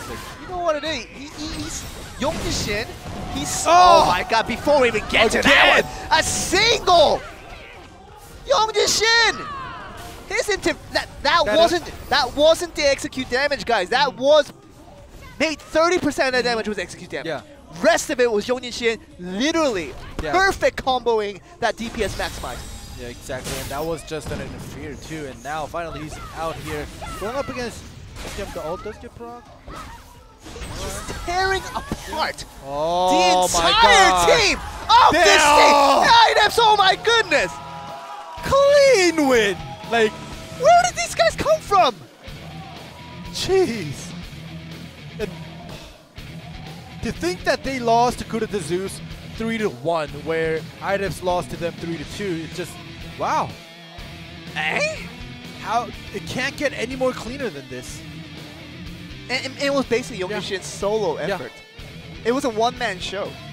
And it just seems as if, you know, since Dae Choi is on screen right now, it feels like, oh, I could play that. I could play Assassin well too. Not as well as that. No. I'm just saying. It felt as if Dae Choi was thinking that right now on screen because you know we have two Assassin players going on a different class because of the composition. But wow, Youngshin just. And you know what the best part of all of this is? Youngshin schooled two Assassin mains. Yeah. And one player, Shingen Kim, who knows how to play Assassin extremely well. Yeah. He schooled them. Yeah. All three of them. He took them to school. That's what he did. Jeez. Oh my word. You know, I'm just speechless. You know, the interferes and the replays speak for themselves. It was a very clean game. It wasn't like a twist where, you know, IDEPS had the upper hand and Bang just made a... Look at that! Yeah. That was all from the Assassin. They execute damage maybe 30% at maximum. Yeah. And this perfect timing. Look at this teamwork. Yeah, just shackles up in the air. No way to move for Shin Kim. And the ultimate proc. Yeah, right, he's here to see Youngshin. Yeah. I'm here to see Youngshin as well. He's here to see Bang. So, Youngshin fans, we have Bang fans. This is a good world right now. This is a good time that we're living in. blade&soul might just see a generational change. Yeah. Shingen Kim, Dae Choi, get out of here. Yeah. We have new rookies that are super talented coming up in line to form a new generation of blade&soul Korea. And these guys might just really just threat the worldwide performance. If they do get to the World Championship somehow, man, oh man. That's going to be amazing. The rest of the world is going to be in for a surprise. I remember because last year, Shingyun Kim couldn't make it to the Worlds when he was on coup d'etat. And if he gets denied the Worlds again because of a rookie team, because of a new team, that's going to have a big dent in his... Bring out Youngshin, that's what I'm talking about. This is what I'm talking about. Oh, Dae Choi, the previously, hands down, the best assassin. We've always called him the best assassin in Korea, maybe in the world. Now, this is a true test. Youngshin, if he can beat Dae Choi in this game, not only do they get a 2-0 revenge, but way bigger than that, he earns that title for himself. He definitely He does. might just get one step closer into becoming Korea's best assassin. He definitely does. And you know what I noticed? Youngshin did get a haircut. He had that big bush of hair on his head, but now it's light. He can think clearly. You can actually see. Yeah. What if he sees some honor? That's actually a great thing for Young-Jin. Yep. Finally, a visible Young-Jin on the assassin. See what he's going to do against the world's best assassin of Dan Choi. Or we're going to see a surprising upset. We're going to find out this game too.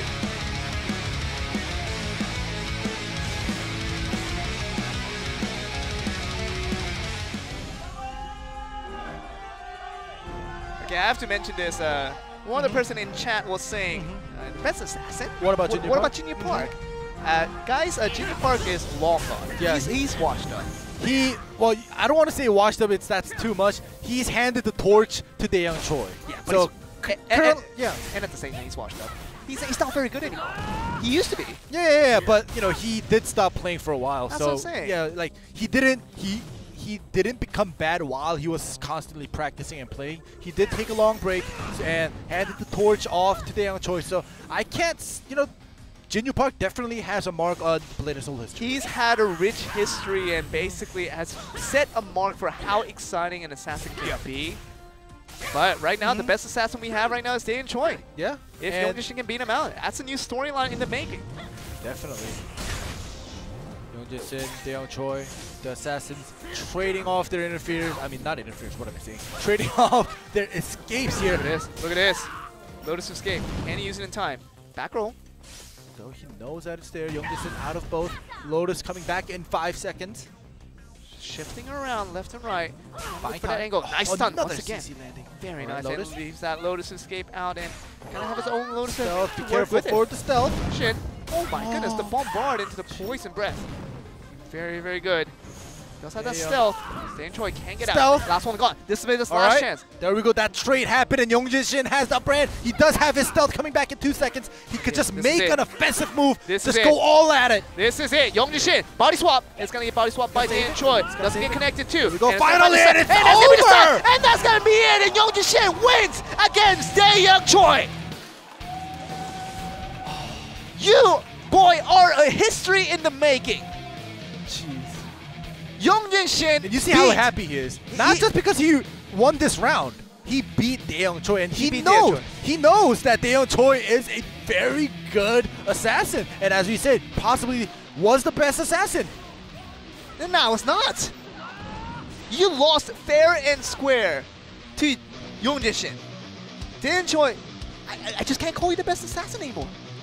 Off of one game, it's a little bit harsh, maybe, but there was a clear line of gap in terms of the skill level difference that Young-Jin put out, shifting left and right to confuse his enemy at all times, keeping the escape advantages at all times as well. Yeah. Clear winner. Clear winner.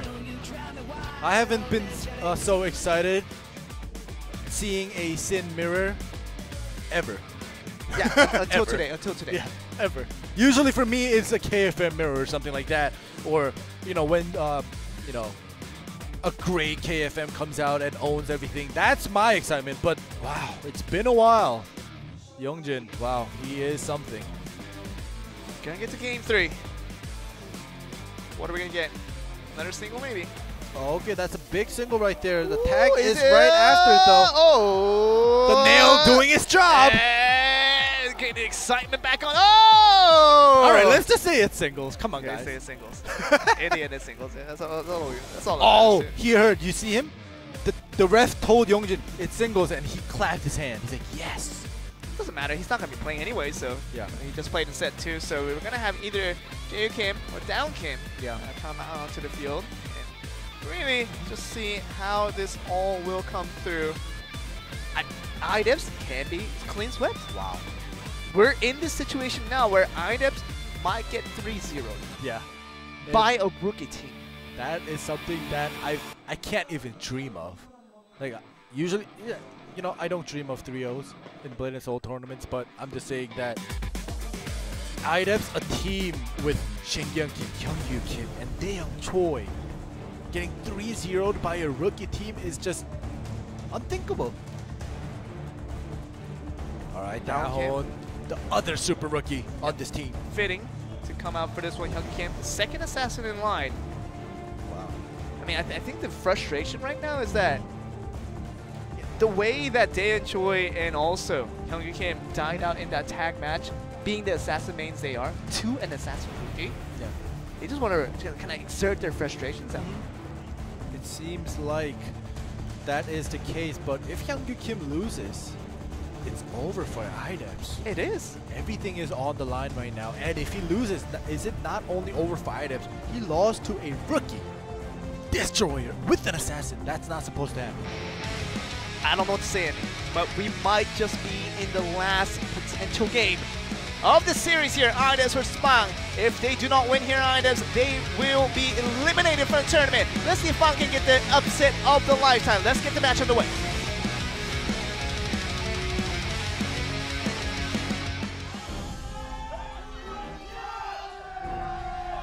Wow, this scoreboard is just, wow. It is unbelievable.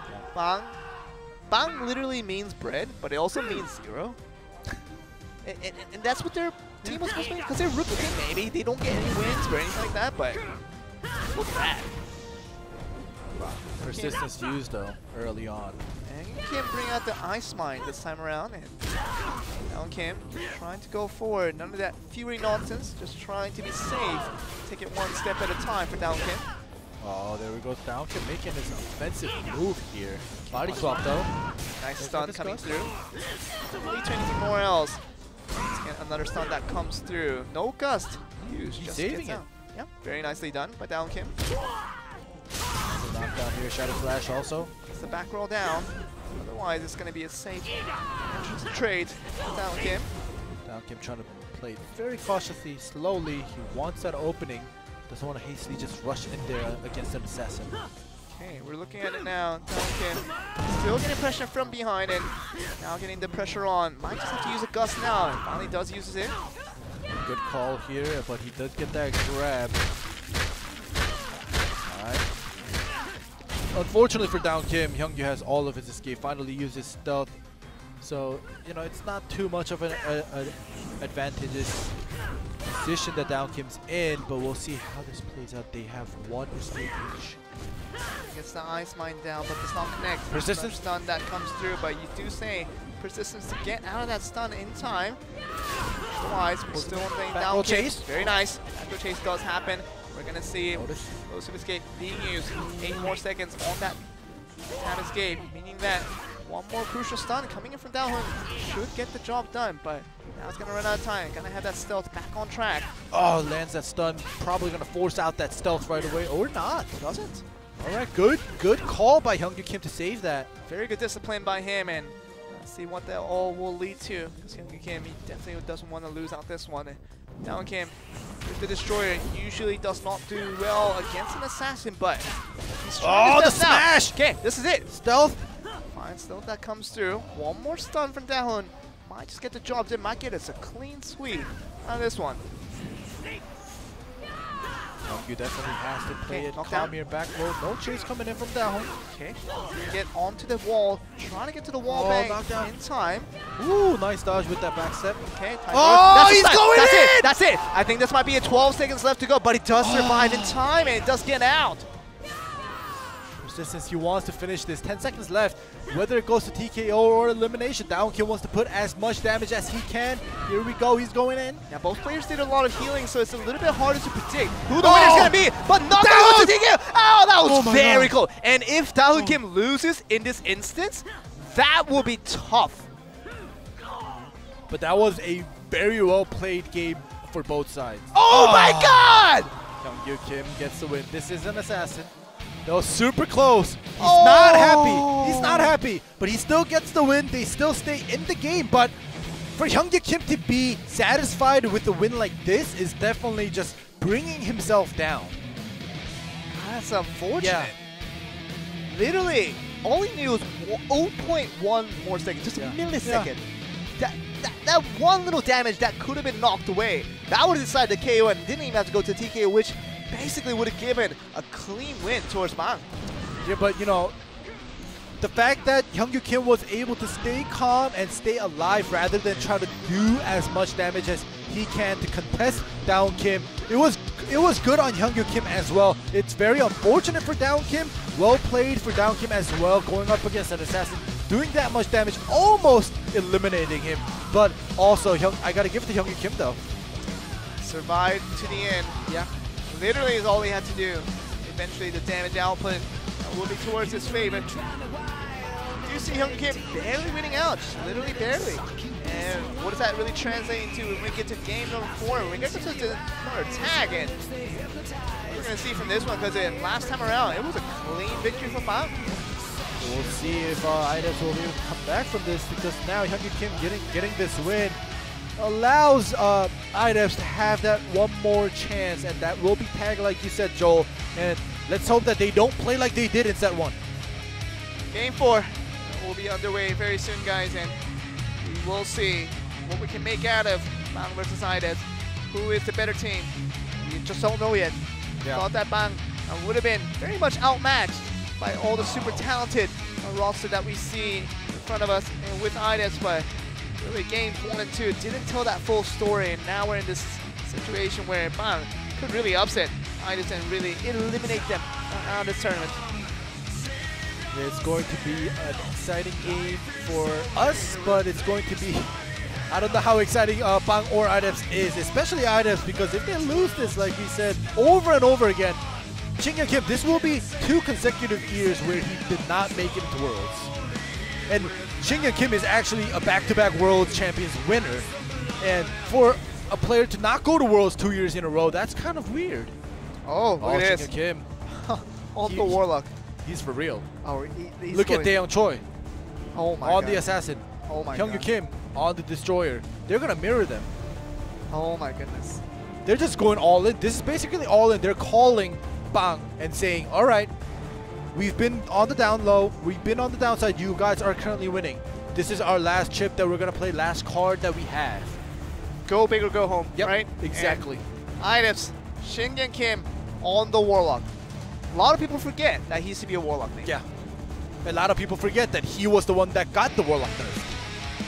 That's what we're going to get. Yeah. We're going to get the Warlock back for Shin Kim, as this could potentially be the last game of the tournament for IDEPS. If they do not win this one, can they stick on and hold on to this advantage? We're going to find out in this game 4.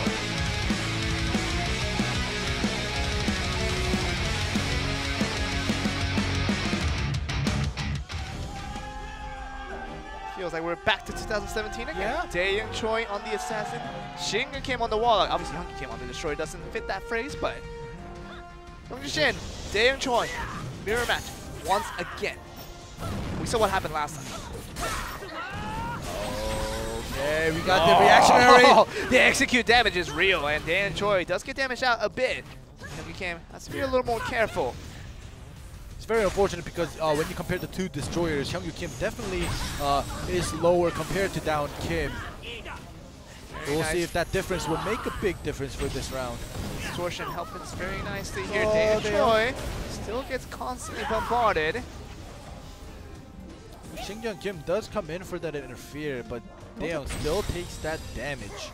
Okay, I think Shin Kim came in, but no time distortion maybe? Yeah. And why did Hyung Kim come in just now? It's very questionable, but Shin Kim does get tagged in, gets chased into the air. Shin comes out. It's a Sanctum up.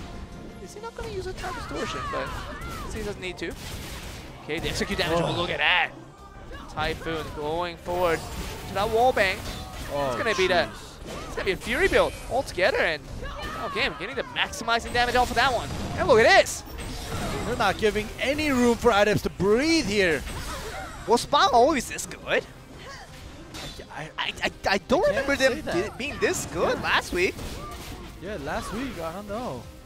Maybe they've just got a lot of practice and they know, they kind of needed to get used to this environment, but we'll have to see. Oh gosh. Okay, so look at this. Kim still putting the pressure on. Kim just trying to stall the time for his opponents to waste all the skills, and for his teammates to find the right ground to come back into this one.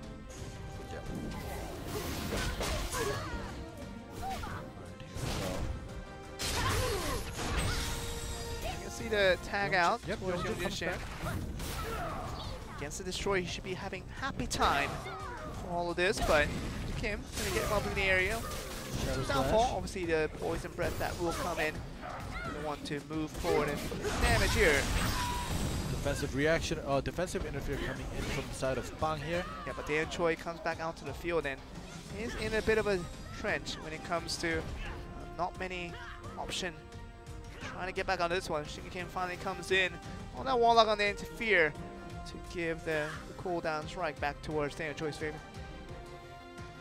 Here we go. We do have this mirror match once again.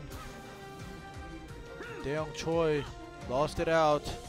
We'll see if Youngjin Shin will be able to be beaten by the previous quote-unquote best assassin. Daeyoung Choi making his move first. Here we go. See the damage coming through, and another stun will do a lot of damage. Shin does get knocked away. Mine is going to force out the tab escape. Jin does put down the Lotus. Towards Dan Choi, see what he can get done. Move in, decoy is going to be set up. The Ice Mine. Maybe don't want to set up the stun, and Shin has to get out. Might have to use that last tag point to do so. But that defensive interfere coming in from down definitely bought him some time. Yeah, Jaehyukin comes back out with full health. Gets that leech on and gets the stun up. Alright, we do have this Warlock mirror, and you know, whenever there's a Warlock mirror, we say it's dull, it's slow. But whenever it's Shing and Kim on the Warlock, it's usually not so dull and it's not so slow paced. As we see Shing and Kim making its move once again right in front of Jaehyuk Kim's face. Okay, the Thrall is coming in, still trying to do some numbers. Jaehyuk Kim still trying to throw out any type of potential threat against Shing Kim, but really all it is going to be time distortion on both ends. Nothing more to that. He does land down. Okay. Down Kim gets chased! Kim gets chased very nicely there. Choi continues on with the damage with the assassin. Once again, there's stun coming through. And the Hoba that can continue is going to be stopped immediately. In the meantime, Young Shin coming for that defensive interfere once again. He's a little bit careful himself. Alright, interfere comes in once again back to back.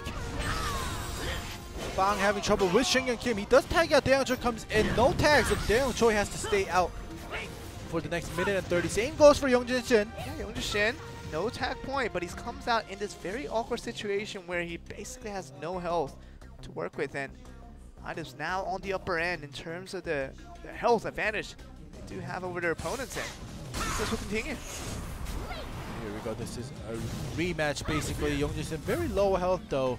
We'll see if he can make anything out of this against Daeyoung Choi. Shin just trying to stall time, which he's doing a good job with, but Daeyoung Choi is not going to give him forever to just stick around. Shin trying to just move in, trying to make the damage where it can happen, but he has to be careful at the same time. Knowing that his very slim HP bar could be down to nothing very, very shortly. Nobody's making any move. There we go. As I say that, Daeyoung Choi makes his move. Youngjin uses stealth right away. Time distortion, okay. It's back. Give it right back, Youngjin Shin. Trying to go for the counter attack when he can. The chains will come up. It's not going to lead him up in the air, so Kim trying to get the maximized efforts there with that interfere, but it's not going to allow the CC to come through. That interfere actually from Shin and Kim forced out Youngjin Shin's stealth. Look at this might just be it for Youngjin. Yeah, stun that will come through. Youngjin Shin is out, and Down Kim's come back onto the field. And 4 minutes left to go in this game. One man knocked away from Bang. It's not the best sign in the world. Definitely not. 5 seconds until the force tag happens for Daeyoung Choi. Dahun, will he go for that chase? I don't know. He might just stay on top of that Ampersand. There we go. All right, so now we do have this Destroyer mirror, and Hyungyu Kim not as experienced on the Destroyer compared to his Assassin or compared to Down Kim's Destroyer. We'll see how well he'll play this mirror match here. We're still moving through here, just a lot of spinning around, a lot of chip damage, but the Destroyer ultimate comes out from Hyungyu Kim. It's not going to connect too much damage. In the meantime, Down Kim does get damaged out a little bit by Choi on that interfere, but otherwise still moving strong here. No interferes left for either of these teams, but it's going to get some back with that 3-minute mark, giving one to everyone on this field. Here we go. They are going to try to make this happen. Shin and Kim comes in for that interfere. Tries to knock him out, and he does get knocked out. That's going to be the last one. We just don't know the winner, don't we? Yeah. And it feels like, you know, it could have been a clean sweep one way or the other. Bang losing that game number 3, and now about to lose game number 4. Means that game 5 should be a very big question up in the air. That's what we're going to be stuck with in terms of who makes it to the semifinals in the end. Yeah, I'm gonna be honest, Bang definitely performed well. I didn't expect them to perform this well, especially against IDEF, but they are doing it, and you know, even though they did get the 2 losses at Jae Kim, it seems as if it's basically over for him. Jae Kim, he has the stun. Basically all he can do, basically. Can use a tab escape, but just use it, and as soon as he did, well, it's gonna be an absolute victory for IDEF, and we are going to game 5 all in all, and we thought that this might be a short series, but IDEF would not be brought down that easily. Now we're in this situation where game 5, it could be Young Shin once again as the hero. He's definitely smiling. He's definitely ready for this, and see if he can live up to the hype. Wonder if he can do it. Yep, this last set 5 singles match will decide everything. Will the rookie team make it into the semifinals? Will, you know, the veteran team of IDEF get eliminated, or will they make it up into the semifinals? Something I personally want to see is Young Shin obviously coming out for this last single. Yeah. But for IDEF, maybe Shingen Kim coming out with the assassin at the end. I mean, he's played it before. Yeah. And he's been pretty good at it, so he just wants to teach the kid a lesson. I don't know about Shingen Kim's assassin though. Like, it's good. I'm not saying it's bad, but Kyungyu Kim had trouble. Daeyoung Choi had trouble. Just, I don't know. Guess you could just use a class that you're most comfortable with, and Kim on the Soul Fighter will be that. And you do have one more game for your lifeline on this tournament of Season 2 in blade&soul Korea. It all will be decided in one game, guys, but surely after this replay, obviously, let's see who's going to be the one to make it out. I think a very, very exciting series altogether. Definitely, and you know, this time around it was definitely different from set 1 where, you know, Bang had the advantage and they just stomped over IDEF, but this time around IDEF didn't really stomp over them, but they slowly but surely showed us that they had the advantage throughout the whole game, and they had Bang on the leash this time around, and they did cleanly win this set 4 tag match. But as we said before, set 5 singles will decide everything. Who will come out for this last set? Shingen Kim on the Soul Fighter. Yep. If it's that one puzzle piece, the second puzzle piece should be Young Shin on the assassin. Okay. Very much will get that. It just makes a lot of sense that we're going to have these 2 players find it out. Decider. Literally the decider for that second place spot of Group B, which will advance you to the semifinals. Very, very interesting moment here. Really, you could go down in history if you beat Shingen Kim in this instance. And, you know, this allow him to go to Worlds. This is the game for Shingen Kim to have a chance to go to Worlds. But if he loses, he's just eliminated. I think we're ready. I think we're ready to get in this, guys. blade&soul Tournament Korea Season 2, Group B, the last semifinal slip will be decided by this one single, Shingen Kim versus Young Shin. Let's get the match on the way.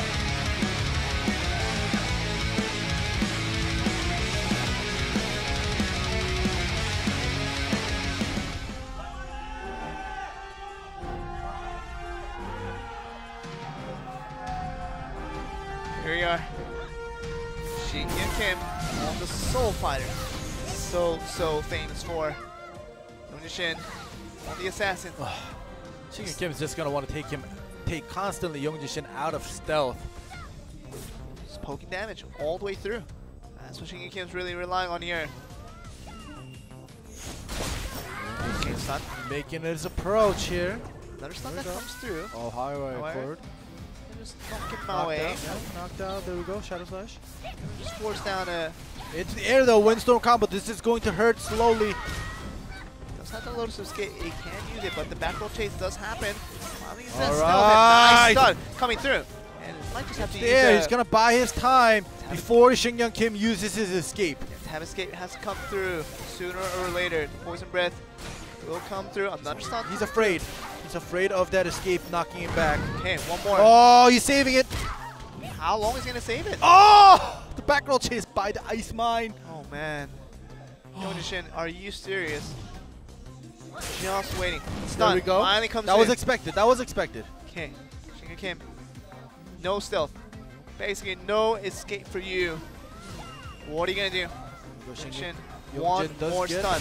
One more stun, and you'll get to the semifinal. That will get you to the semifinal. One more, and that's gonna get him to the semifinal. Bang is going to the semifinals, and and the rest of Shinga Kim is gonna be eliminated from the tournament. And that is the superhero of Yongjin Shin. Has been clutch all day long, and he's gonna single-handedly bring his team to the semifinals. Wow, this is what a carry is. You know, you see the disappointment in IDEPS, and I do feel bad for them because this is a veteran team. This is a team that is very solid all around in singles and tag.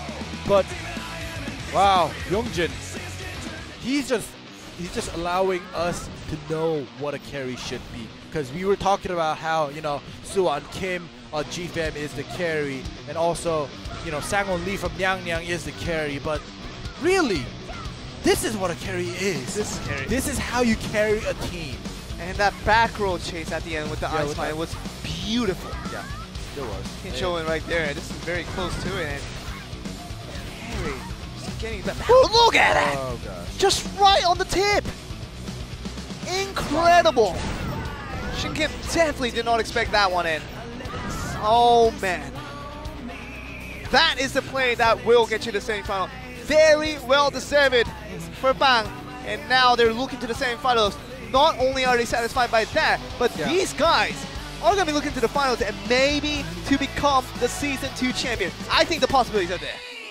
Yeah, now I can't say anything, you know, just we've been calling Bang, you know, the rookie team, you know, they have super rookies and they have to just work on their teamwork, blah, blah, blah. But now it's just, I don't even know anymore if they're considered the rookie team or not. You know, they've just been performing so well. They beat IDEPS. Oh my word. Jeez. Like, I've seen it all now. I've seen it all. But there's more to see, maybe. Maybe. Once we get to the semifinals, who will they'll be up against, I think, Anarchy. Yeah. Because they come as the second place of Group B, and they're going to be up against the first place. Yeah, there we Group go. A. Anarchy versus Bang. It's going to be the matchup for tomorrow. You'll get to see it right away to see if Bang can beat Anarchy and get to the finals. That's tomorrow, guys. That's going to be crazy, guys. You don't want to miss tomorrow's action. Wow. I just don't want to miss Yongjin Shin anymore. Anarchy versus Bang, Kurata Zeus versus GC Busan Red. I'm going to be honest. Tomorrow's first matchup, Anarchy versus Bang, the two teams that we didn't expect in semifinals are going to be playing together, which is very exciting. And the other two teams, the second match, the two veteran teams going up against each other. So I don't want to say anything against Anarchy, but I think Bang just got the best matchup possible in the semifinal. Oh, yeah. I think they have the best chances in the world to make it to the finals and make history. Maybe they could win it all. But don't forget, Anarchy surprised us as well. So I can't decide because Bang today, yeah, definitely so hype, showed us how well prepared they are. But Anarchy also surprised us. It's been a week. It's kind of iffy anymore now because it's a little foggy. It's been a week, but don't forget about Anarchy and their changes that's been made and how composed they are as a team as well. Incredible performance by Bang. They were the story makers of today and really all about these guys and about that one player assassin, Yongjin Shin. He will be back for tomorrow's episode. You guys don't want to miss any of that as they will be coming for more Blade and Soul action tomorrow. So we'll see you then.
another day.